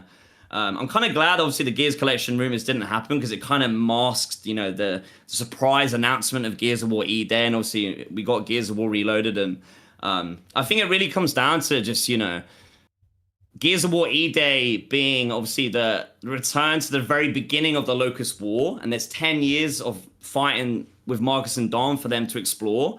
Them doing Reloaded on all platforms, you know, the fact that PlayStation are involved, and even Steam now, like if you take on PC Steam, like, I can't go play the entire Gears of War saga on Steam. Like, if I go to Steam right now, what Gears of War games can I play? I think it's like Gears 5 and Reloaded, yeah. Yeah. So that doesn't even work. So it's like, if this is truly to be a saga, like if Gears of War deserves to be this iconic global video game, you know, saga, it needs to be playable everywhere. So like, I need to be able to load up on Xbox, on PlayStation, on Windows PC, on Steam, and go play Gears of War 1, Gears of War E-Day, Gears of War 2, Gears of War 3, Gears of War 4, Gears 5, before we ever see a Gears of War 6. So I feel like that is the direction of where the Gears of War franchise is going, you know? Potentially E-Day with a trilogy, maybe even more an anthology series, prequel series, to tell the story of Marcus and Dom through the Locust War, to lead up to the original trilogy. And hey, you then also get the original trilogy reloaded at the same time. And if they were to ever do a Gear 6, I feel like that's the path that they now need to take, because, like you say, like, if they can't do a Gear 6 now that PlayStation are involved, you know? They can't go from Reloaded to E-Day to Gear 6 with, like, where's Dom? Who's JD and Craig? Where's Dom at? Where's Dom? Where's he gone? Any sense. Yeah. Yeah. No, I agree. I love rambled for enough, man. No, I love your idea of, like, because I thought about this too, having, like, after E-Day, they just follow right after, like, pick up right where it left off with Yeah. a sequel to E-Day, and then make it like a new trilogy. I think I love the idea. I think it would be incredible, and I like the idea of, you're probably right that they're going to do like a Gears of War 2 Reloaded, and and then a couple years after that, a Gears of War 3 Reloaded, something of that nature. It makes a lot of sense. I mean, what do you think, Extra? You think that's probably what they're going to do? I certainly would like them to do that. I think I'm all in. If the plan is E-Day all the way up to Gears of War 1 is like they're gonna do a trilogy in there. Oh my god, bro. I'm all fucking in, dude. But what do you think, Extra? Yeah, I think after E-Day it's a very high possibility that we see a Gears of War 2 Reloaded. Maybe in the next 2 years or something after that, because I don't think it's going to take, well, I don't know how Unreal Engine 5 works. Would they be rebuilding it entirely in Unreal Engine 5, or I don't know. I mean, it might take a very long time for something like that to happen. So, I mean, that's the high possibility for me that a Gears of War 2 Reloaded comes after E-Day. But I don't know. I'd love to see that. But speaking on the collection, I'd much rather the collection just be like strictly campaign based. Like I wouldn't really want a multiplayer, because I think E-Day is going to be like probably the biggest set of multiplayer modes that we've seen in Gears of War.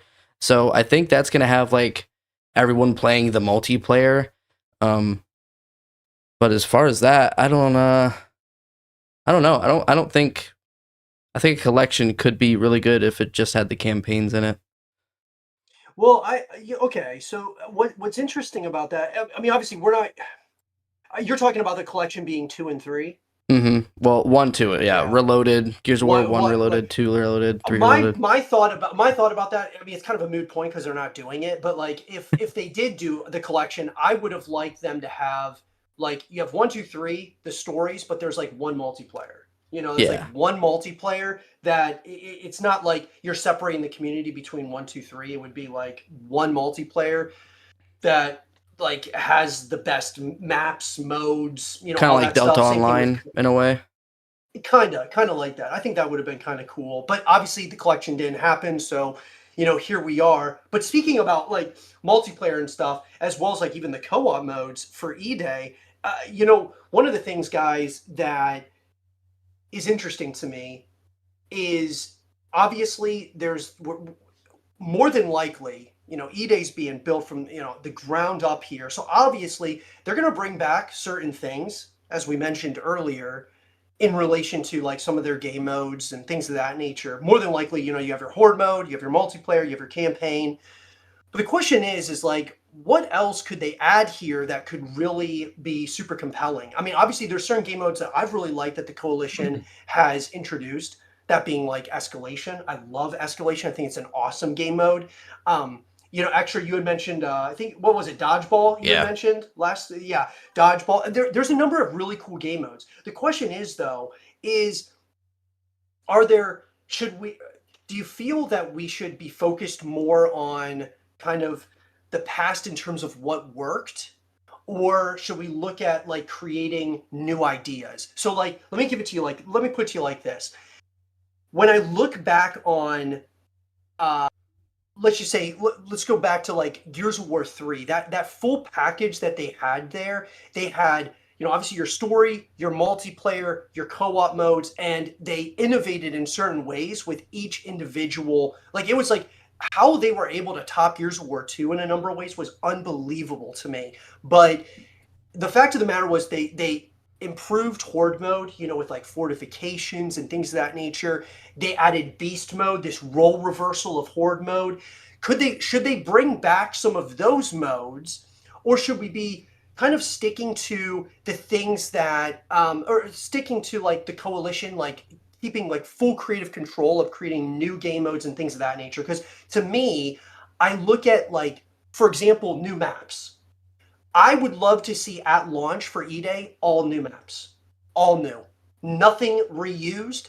Bring those back in, like, whether they do a seasonal system or something like that, add some of those, the old maps, like just to kind of, obviously like the classics, bring some of those back later on. I don't think that they need to have them day one.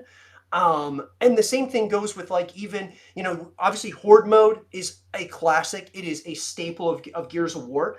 I would love to see them bring beast mode back.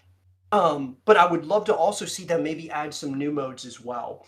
So when I look at like multiplayer and co-op, there's certainly things that you have the core of what Gears of War is that is very important to stick to. But I also would love to see them add some new stuff, add some new modes, certainly the maps. I think adding new maps and compelling maps, horde mode, innovating with like maybe having the emergence holes are now bringing down buildings. You have maybe happening in multiplayer as well. Maybe you have the battle royale thing has been something a lot of people have been talking about lately, but I kind of look at it like, let's focus on like the core of what Gears of War is first, and then kind of take steps from there. I don't know. I mean, Extra, you and I have talked about this quite a bit off camera, on camera. Do you think that this should be a lot of like fan service that's coming into E-Day in terms of what the coalition does for, let's just say, like, let's start with the maps, and then we can kind of start like going into the weeds here with the weapons to the different, the locusts, like the different characters that are coming into the fray. Do you think that we stick to kind of the reminiscing in the past somewhat, or do you think that we've got to, from day one, really be innovating in a major way with E-Day?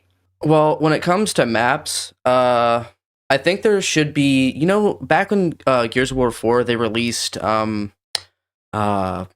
released a couple of maps that didn't have environmental situations in it, and then they later released environmental situations in those maps. I think that was really, really cool of them to do that. So I think for these new maps in E-Day, I would really like a before the war map and after E-Day.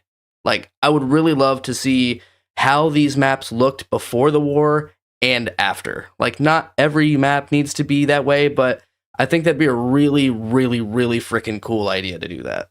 That's really cool, yeah.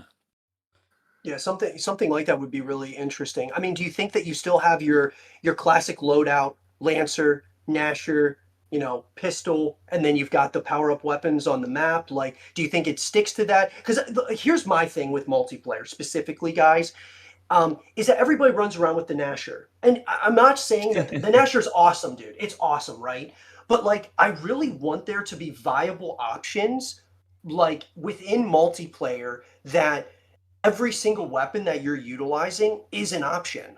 You know what I'm saying? Mhm. Like, it's not like everybody's just running around with one weapon. And I don't know, is that they need to add more new weapons? Like, do they have to continue innovating here?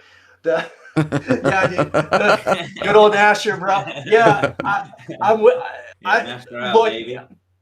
bro, I listen to this. I've had people in the chat. They ask about the Nashor. They're like, which Nashor should we get? Should it be Reloaded's Nashor? Should it be Gears 5? Should it be Gears of War 3's? I'm like, bro, it doesn't matter about the addition of the Nashor. What matters with the Nashor is balancing the Nashor. It doesn't matter. Like, you have to have a balance. And I look at that like, there's a lot of situations where the Lancer is not a very good viable option in a lot of situations. Pistols can be really interesting in certain situations. I want there to be a variety here. Like, when I jump into a game of, and I know Gears of War, like, as time's gone, as it's evolved, we've seen like the Nashor is the most used weapon on the map. I don't know exactly the best ways for them to try to add some new things to that, where it's not just a Nashor fest. But see, they've kind of leaned into the Nashor quite a bit. You have like they have specific Nashor game modes, which I think it's great. But like, do you think that the classic loadouts should stay the same here? I'll go to you, Shadows. What do you think? Do you think that there's anything that they have to fundamentally change about loadouts, about maps, like 3 lanes versus like, more wide scale? Like, what do you think about that? I feel like for map design, I think Gears of War is traditionally 3 lanes, so I think it should stay like that. I think the maps are always was it symmetrical? Like, I think that works. I would say in terms of like the argument of like old versus new content, I think I agree with you. Like, I would like to see all new maps. Like, I look at Gears of War 4 and Gears 5, and especially Gears of War 4. Like, we had such a huge amount of continuously like bringing back the old maps, and obviously like Gears of War has existed for 20 years at this point, that there's obviously so many old maps that you can always bring back. But like I think at this point, like, I want to experience new, man. Like, I want Gears of War E-Day to, if I was to say like Gears 1 to 5 was like a chapter, a book, like I would want Gears of War E-Day to be the start of that new book, Like, I would want it to be a fresh new beginning in every direction. So like I would want, especially for maps, like, I want to experience some new maps, man. I've played Gridlock, I've played Blood Drive, I've done King of the Hill Blood Drive 50 years, I feel like I've done it for 50 years. I've been playing those same old maps for so long that it's like I want to experience something new. So yeah, I would rather, in terms of anything, maps, game modes, like I would just want new stuff, new ideas, new concepts. Because it really, at this point, especially for Gears of War being around for 20 years, and you could look at this for maps and game mode choices and what they could bring and what they don't bring. It's like, if for Gears of War to exist at this point for 20 years, and where it's at in terms of popularity, that what the game modes have been and done, and what the Gears of War franchise has been doing, like, something must not be working in terms of getting Gears of War to that next level. It's been around for so long at this point that I feel like they need to more heavily push towards trying new things and new experiences, and what new stuff could they do to elevate the game that the same game modes for 15, 20 years haven't, Like, I would have a list of, old game modes that I'd love to see return. Gears 5's Guardian. I would love, obviously King of the Hill's got to be in there. Free for all Wingman is different types of game mode experiences.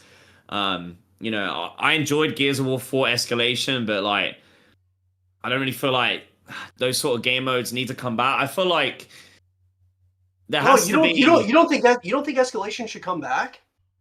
I enjoyed the Gears of War 4 version. It's just that I feel like Gears of War has had an issue for years where they have a playlist issue where there's too many playlists, and I feel like they have a game mode issue where there's too many similarities of game modes.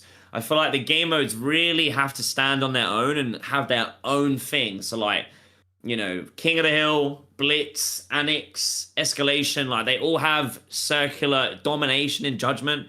Like they all had circular objectives, like it's too similar. I feel like each game mode that they choose to bring into E-Day needs to serve as its own and be like, this is what makes this game mode unique. And, whether it's the objective, whether it's, whatever the rule set may be. But I feel like there shouldn't be too much crossover, and like there can't be too many playlists. So like obviously the playlist comes down to how many game modes you have.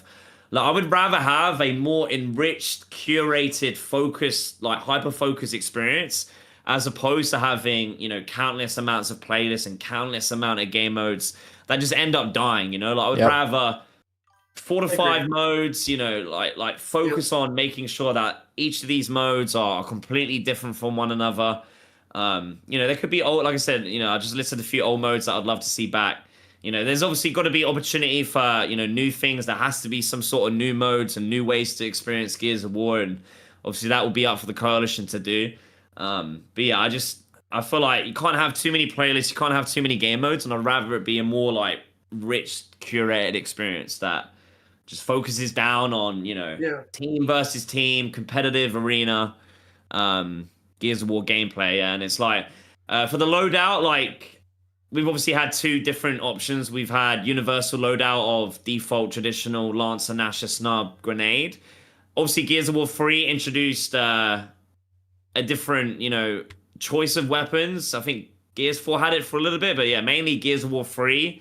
You could obviously spawn in with a Sawn-Off, you know, Hammerburst, Retro, so, you know, it changed the game up a bit there, because obviously if you're going to, you know, spawn in with a certain amount of weapons, like, it's going to have a major impact on the game, whether everybody's just got a Lancer or a Nasher, or if you can choose different rifles. Like, for me personally, like, I do prefer universal loadout of you spawn in with Lancer, Nasher, you know. I would rather have it that you only could get smoke as well, and I feel like a stun grenade should be a pickup. Like, I always feel like I prefer universal loadout where you have to play for the weapons, you have to play for the, you know, for the advantage, because I feel like any weapon given to the player is an advantage, and I feel like you have to earn that advantage. I feel like you shouldn't just be able to spawn off the rip with, you know, different types of weapons. Like, I know a lot of people really loved Gears of War 3, so, you know, whether they loved that aspect of it, you know, having, you know, different choice of different guns. We do know that obviously in the Gears of War E-Day trailer, there is a Retro Lancer, and it's like, are they going to make the Retro the universal loadout weapon, or if you can't take away the choice of Lancer chainsaw, because we know the Lancer with a chainsaw is going to be in the game as well, in some kind, whether it's the Mark II has been retconned, or, you know, some sort of prototype, or you know, even if it's just literally a physical chainsaw. But they have stated that, you know, that there should be a Lancer chainsaw in the game, and we will be able to chainsaw Locust in some way. So if you factor that into the choice for loadout, like, could you say that if you were to force players to have Retro Lancer like default, and you couldn't choose the chainsaw Lancer, like, would that cause issues? I would imagine so, because obviously it's just a, you know, iconic Gears weapon. Yeah, so how do they obviously handle that? We've seen like Hammerburst, we had Enforcer, like a submachine gun in Gears of War 4. Actually, I forgot about that. I forgot about, yeah, the Enforcer. It was like a submachine gun type weapon. So yeah, you know, I guess it depends on what they want to go with, really. For me, I much prefer universal loadout for obviously the weapons that you spawn in with, because I feel like you have to play for that advantage to earn it. And obviously you've got to get a kill, or you got to get map control or something.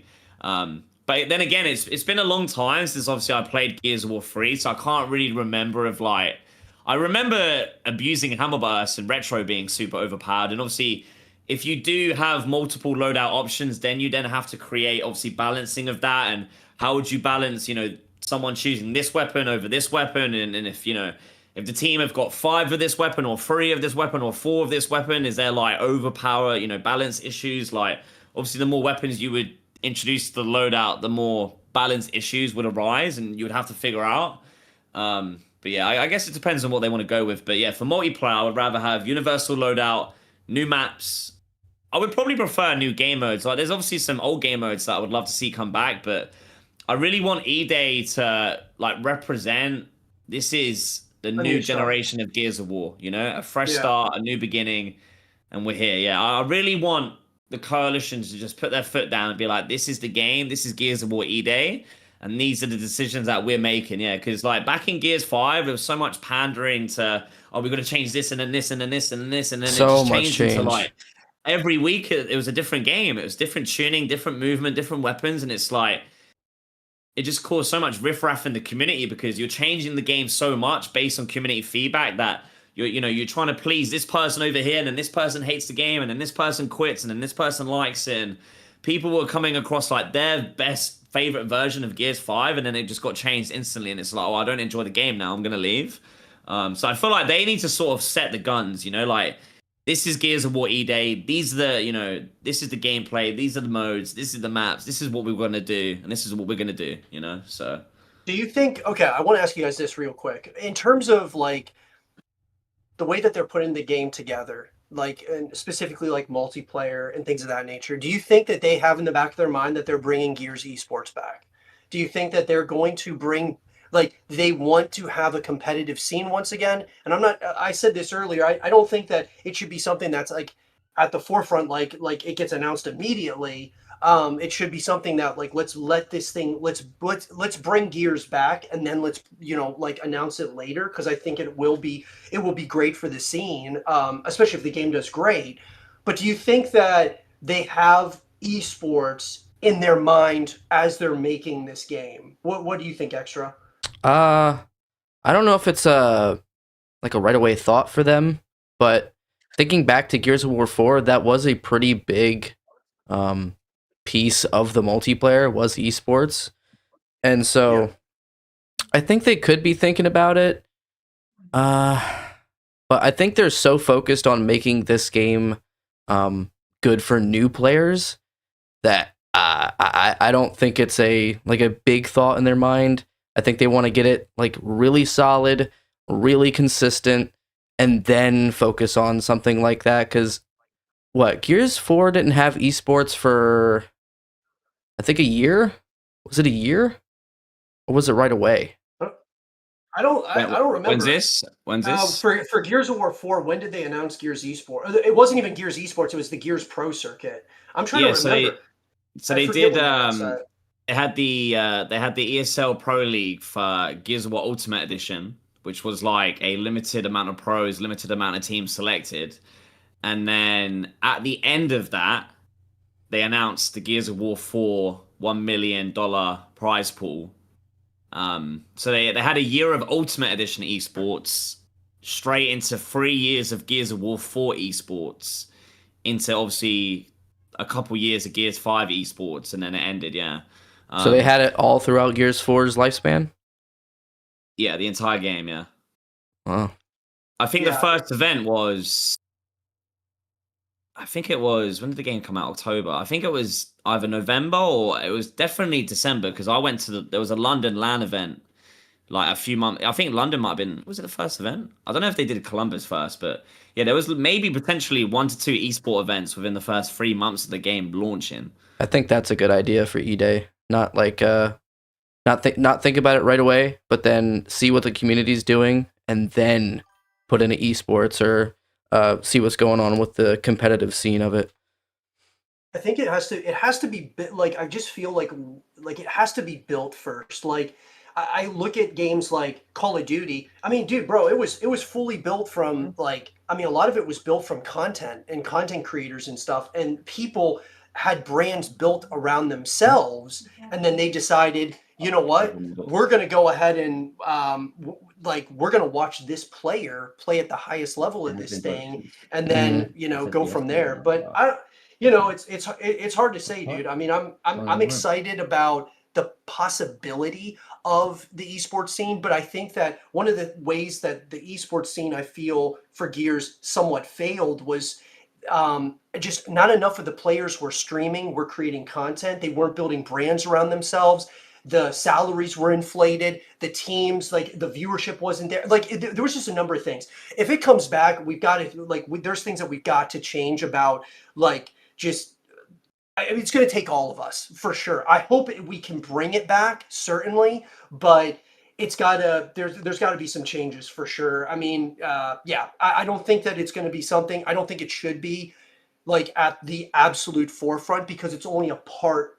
Like at this point, it would only be like a small part of what Gears of War stands for as a whole. Do I think it should get added later? I do. I do think it should, especially if the game's great.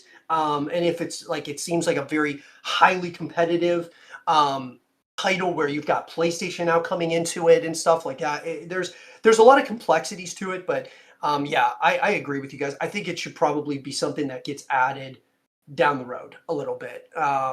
Just focus on the game, focus on it being great, and then we go from there. Ultimately, though, guys, the last thing that I wanted to talk about, we talked about like some of the modes. We've talked about some of the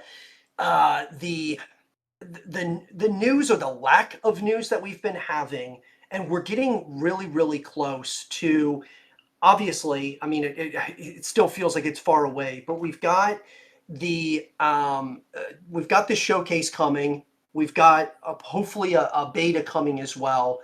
Is there anything specific that you guys think that there's something that could absolutely shock us about Gears of War E-Day? Something that none of us have really maybe talked about.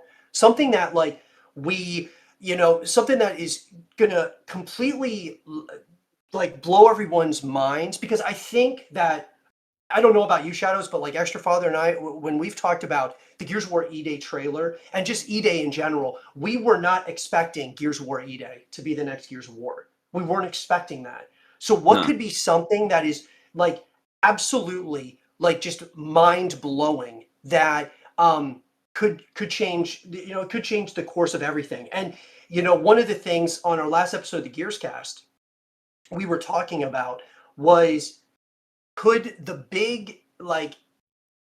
something big that happens within, because they talk about shaping the future of Gears of War and all of that.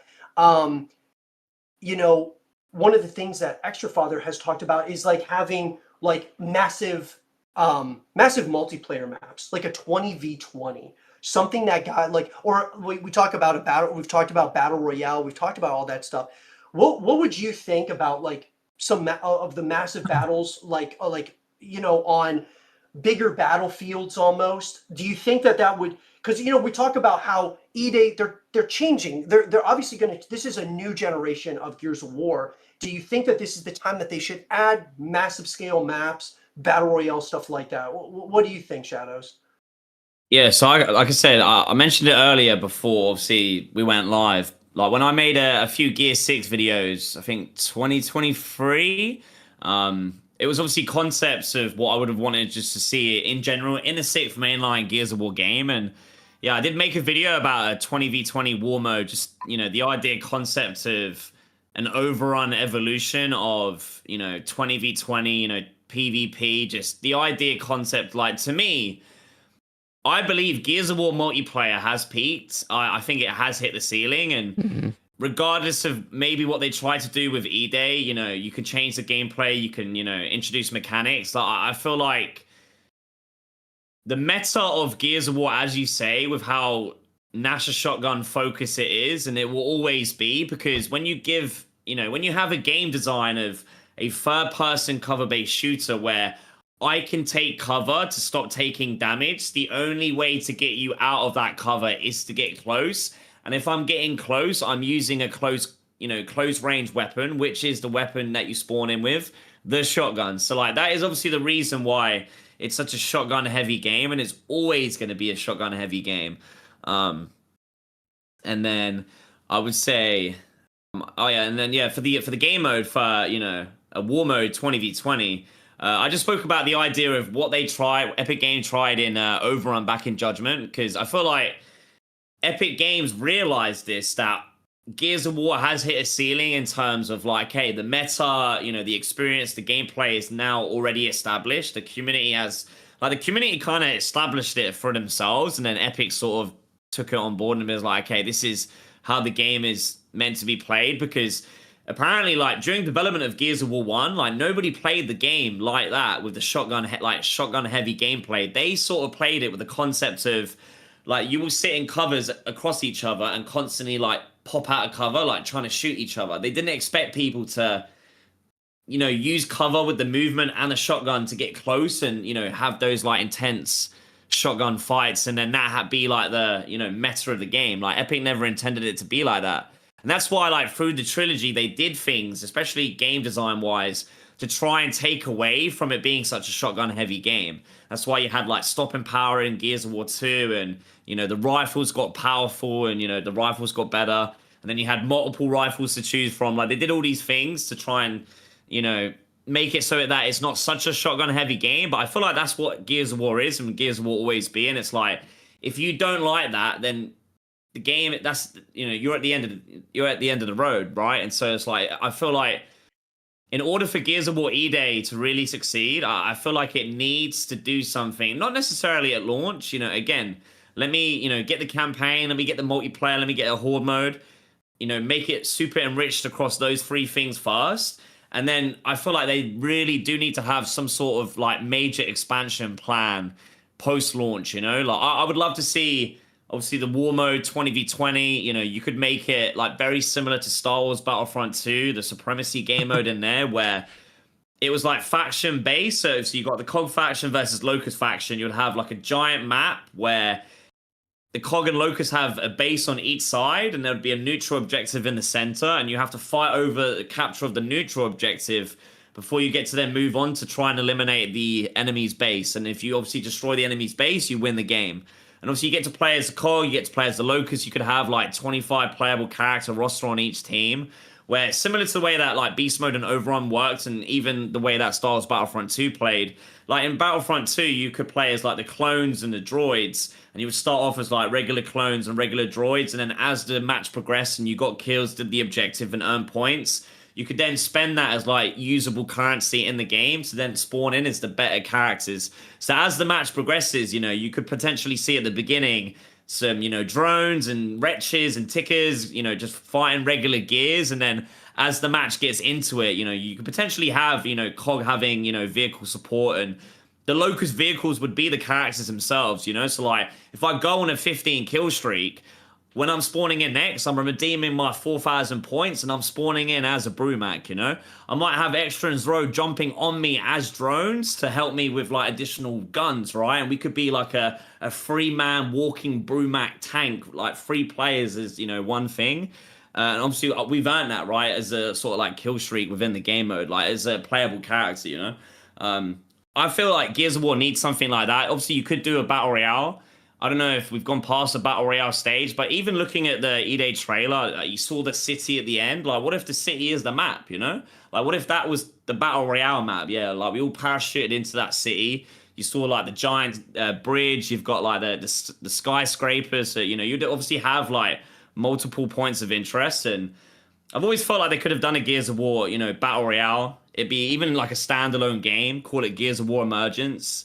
And, you know, you could obviously have it be a live service thing where you could have followed the Gears of War story narrative from Emergence Day onwards. And as the story, you know, shapes the live service, it obviously impacts the map, and, you know, you can introduce different maps. And I feel like Gears of War needs to do something like that. Yeah, like, I feel like while campaign versus, you know, horde mode is great, I probably feel like horde mode has more potential than multiplayer does at this point. So they might even really invest into that. But yeah, I feel like at this stage in the life cycle of Gears of War going on 20 years, you know, we have a reset point right here.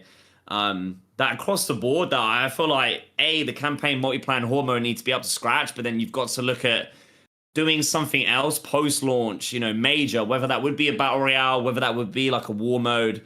I feel like there needs to be a new way to experience PvP multiplayer in Gears of War alongside the arena. Like, never, you know, replace or remove the Gears of War versus multiplayer. But I feel like if that isn't for you, there should be something else. Like, okay, if you're not about the sweaty arena multiplayer, how about you come play, you know, this war mode PvP game mode, right? Where you don't have to sweat it out. You know, you enjoy it, you have a good time. You play as a wretch, you play as a boomer. You know, you just enjoy yourself. You know, you get a bunch of mates on and just have a good time. And really, it would just be based on the premise of, like, we've seen all these awesome trailers over the years. Let me play that. Like, go back to the original trilogy, like some of the Gears of War 2 trailers. Like, you got the Rendevar with Death when, like, he comes underground with the meat shield and you see the battlefield, and, like, let me play that. Let me play. Like, I feel like, oh, shit. Like, I'm going to war, like, as the Korgor. I'm fighting for the Queen on the Locust side. Like, let me experience those story epic moments, but in a PvP experience that makes it feel like it's a part of like the greater Gears of War universe, because that could sort of be like the connecting bridge between the whole game. You know, you could have campaign, which is obviously story driven.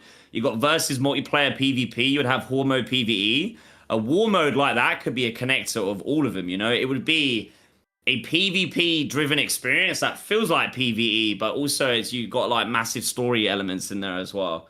So yeah, I feel like they would need something like that, and especially as you say, like I don't know, it's quite hard. Like the E-Day reveal might have been the groundbreaking, like epic moment. You know, I don't know if they ever will be able to top that again, as we spoke about earlier with how timing and obviously the build up to that moment. Like I don't know if they ever be able to, you know, top that. Like even as you say about the reaction video earlier, like I don't think I'm gonna ever react like that again because it's happened now.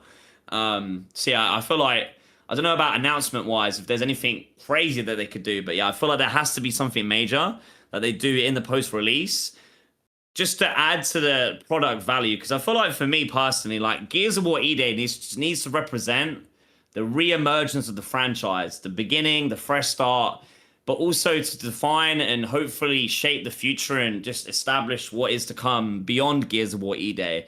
So while it's as important as E-Day as a game product itself, I feel like it's even more as important than just the E-Day game as itself to obviously establish like the future of the entire Gears of War franchise beyond the E-Day.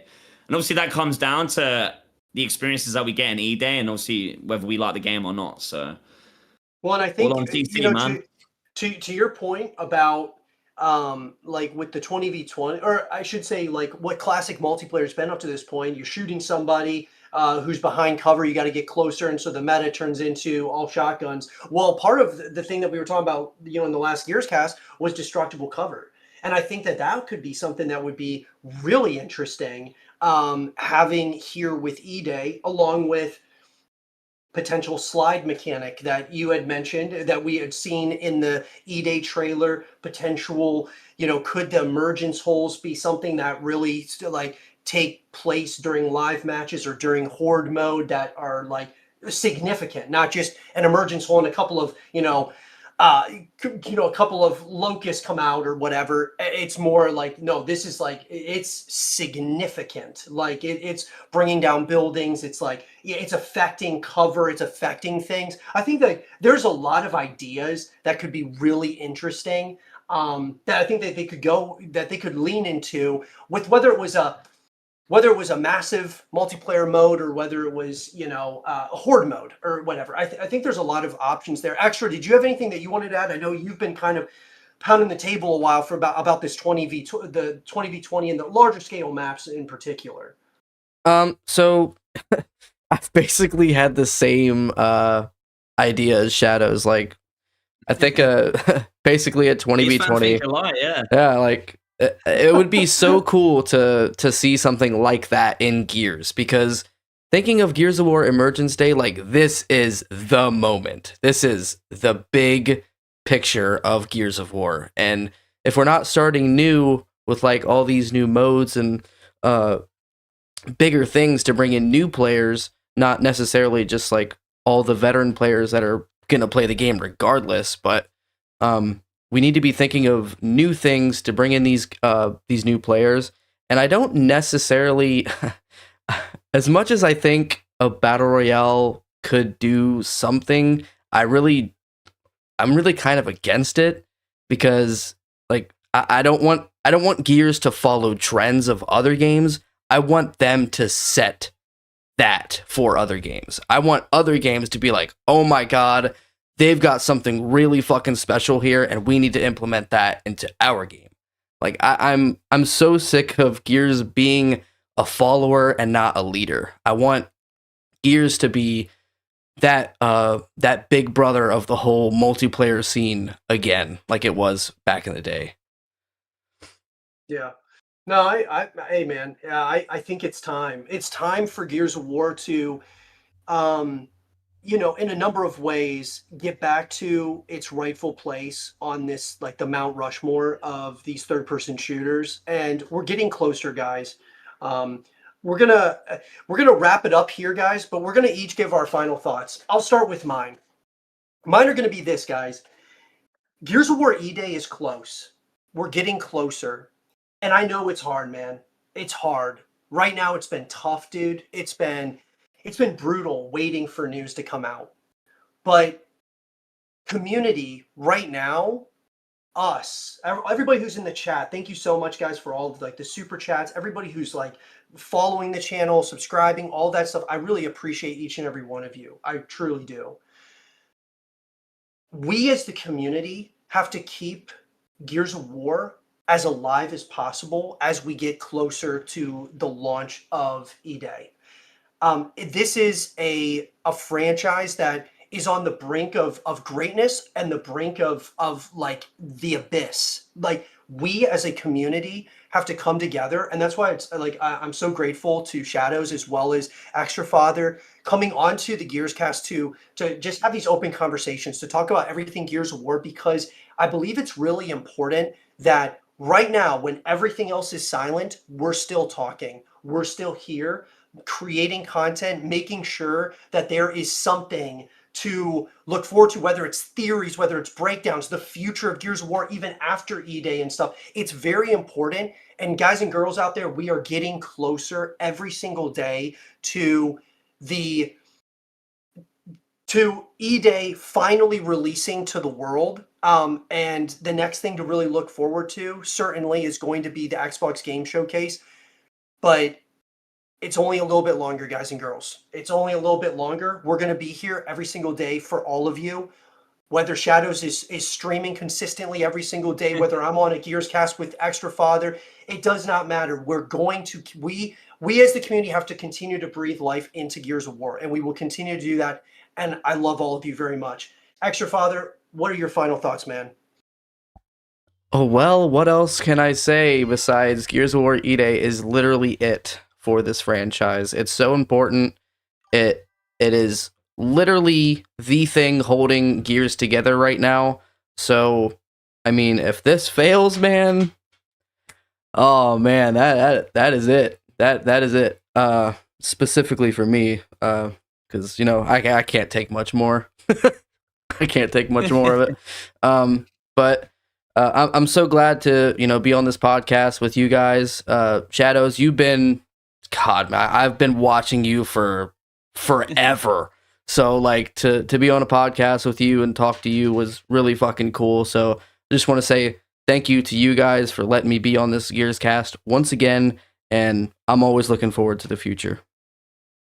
Let's fucking do it, dude. And Shadows, Oh, yeah. I appreciate you being like coming onto the Gears Cast. I know you're busy with all the content that you got going on and all that stuff. I appreciate you taking the time, man. What are some final things that you want to say to the Gears of War community, dude, as we're getting closer to E-Day's launch here? Yeah, I'll just say, obviously, thank you for the invite. It's been great to meet you here, and it's fun. I'm always down to talk Gears of War, man. I love it. I absolutely love it. I think kind of, maybe the history shows itself. Like, obviously, I've been here for a long time, started when I was 17, 31, 32 this year. Like, time is ticking on. I'm in a similar position, man. Like, E-Day is, really the make it or break it Gears of War game. It's sort of like the last dance to, see whether or not Gears of War has still got it. Yeah, it's been a crazy journey, man. I just want to, say shout out to everybody for watching, whether it's today or over the years. It's been a crazy journey, and we almost there, man. We got about 10 weeks, yeah, about 10 weeks, and we gassing. So while it has been hard, we have already done the hardship. Yeah, it's been 7 years since Gears 5 came out, 5 years since Gears 5 content and support ended. I remember when the Coalition made the announcement, they were like, yeah, we are moving on to Unreal Engine 5, and we will not be making any announcements for quite some time. And that was quite hard to hear. And obviously it's, luckily we're somehow still here. We survived. We made it. Hopefully we survive on Emergence Day, man. Don't get taken out by the locusts. But yeah, we are not that far away. We are, a few days away from April. We've got to get through April, get to May. We should get some sort of Xbox Game Showcase announcement. As I said, it could be as early as April 7th to the 14th. If they go with what they did last year, if not, it'd be sometime in May. So if it were to be, like I said, possibly a Gears of War E-Day Direct, as I mentioned in my Where is Gears of War E-Day YouTube video yesterday? I saw a few. I think Extra, you made one of those videos recently. I think. Yep. I saw a couple of those, and then I saw Cliff Brzezinski tweet, "Where's E-Day for?" All right, let me have a chat, man. Let's have a conversation. Yeah. Yeah. So yeah, we should be we should be gassing real soon, man. It shouldn't be that far long. So yeah, I'll say hold strong. Hold the line. And then hold the line. Hold We're the almost ground, there, man. guys. Yeah, Focus on we're coming out, yeah. almost. I mean, it's closer than it is far away, because far away was after they, stopped supporting Gears 5, Gears Esports got closed up, shut down. Those were the trenches. Now it's about, Yeah. okay, how can we build as much hype before E-Day comes out, and then once E-Day's here, how can we fucking take this shit to the moon? And it's gonna take everyone. It's gonna take all of us, man. Like it's gonna be a grind unlike anything. But I'm excited for it. I'm looking forward to it, guys. And I appreciate all of you who are watching, who have been watching the Gears Cast, guys. Once again, really appreciate all of you. If you guys enjoyed this episode of the Gears Cast, do me a favor, in the description down below, Extra Father and Shadows, their links are down there. Go subscribe. Shadows is almost at 100,000 subscribers. So let's get this guy to 100K. And then Extra Father and I, we're on the push, on the pursuit to 10,000 subscribers. So let's fucking go. But I appreciate all of you. If you guys enjoyed it, make sure that you leave. 10,000 is big, man. 10,000's big, bro. Coming. We're gonna get there. It's coming, dude. But that being said, guys, I hope you guys enjoyed it. If you guys did, make sure that you leave a thumbs up. Subscribe if you're new. Stay positive. Just keep grinding. And as always, I will see you guys all in the next one. Peace out, guys. Peace. See you in the next one.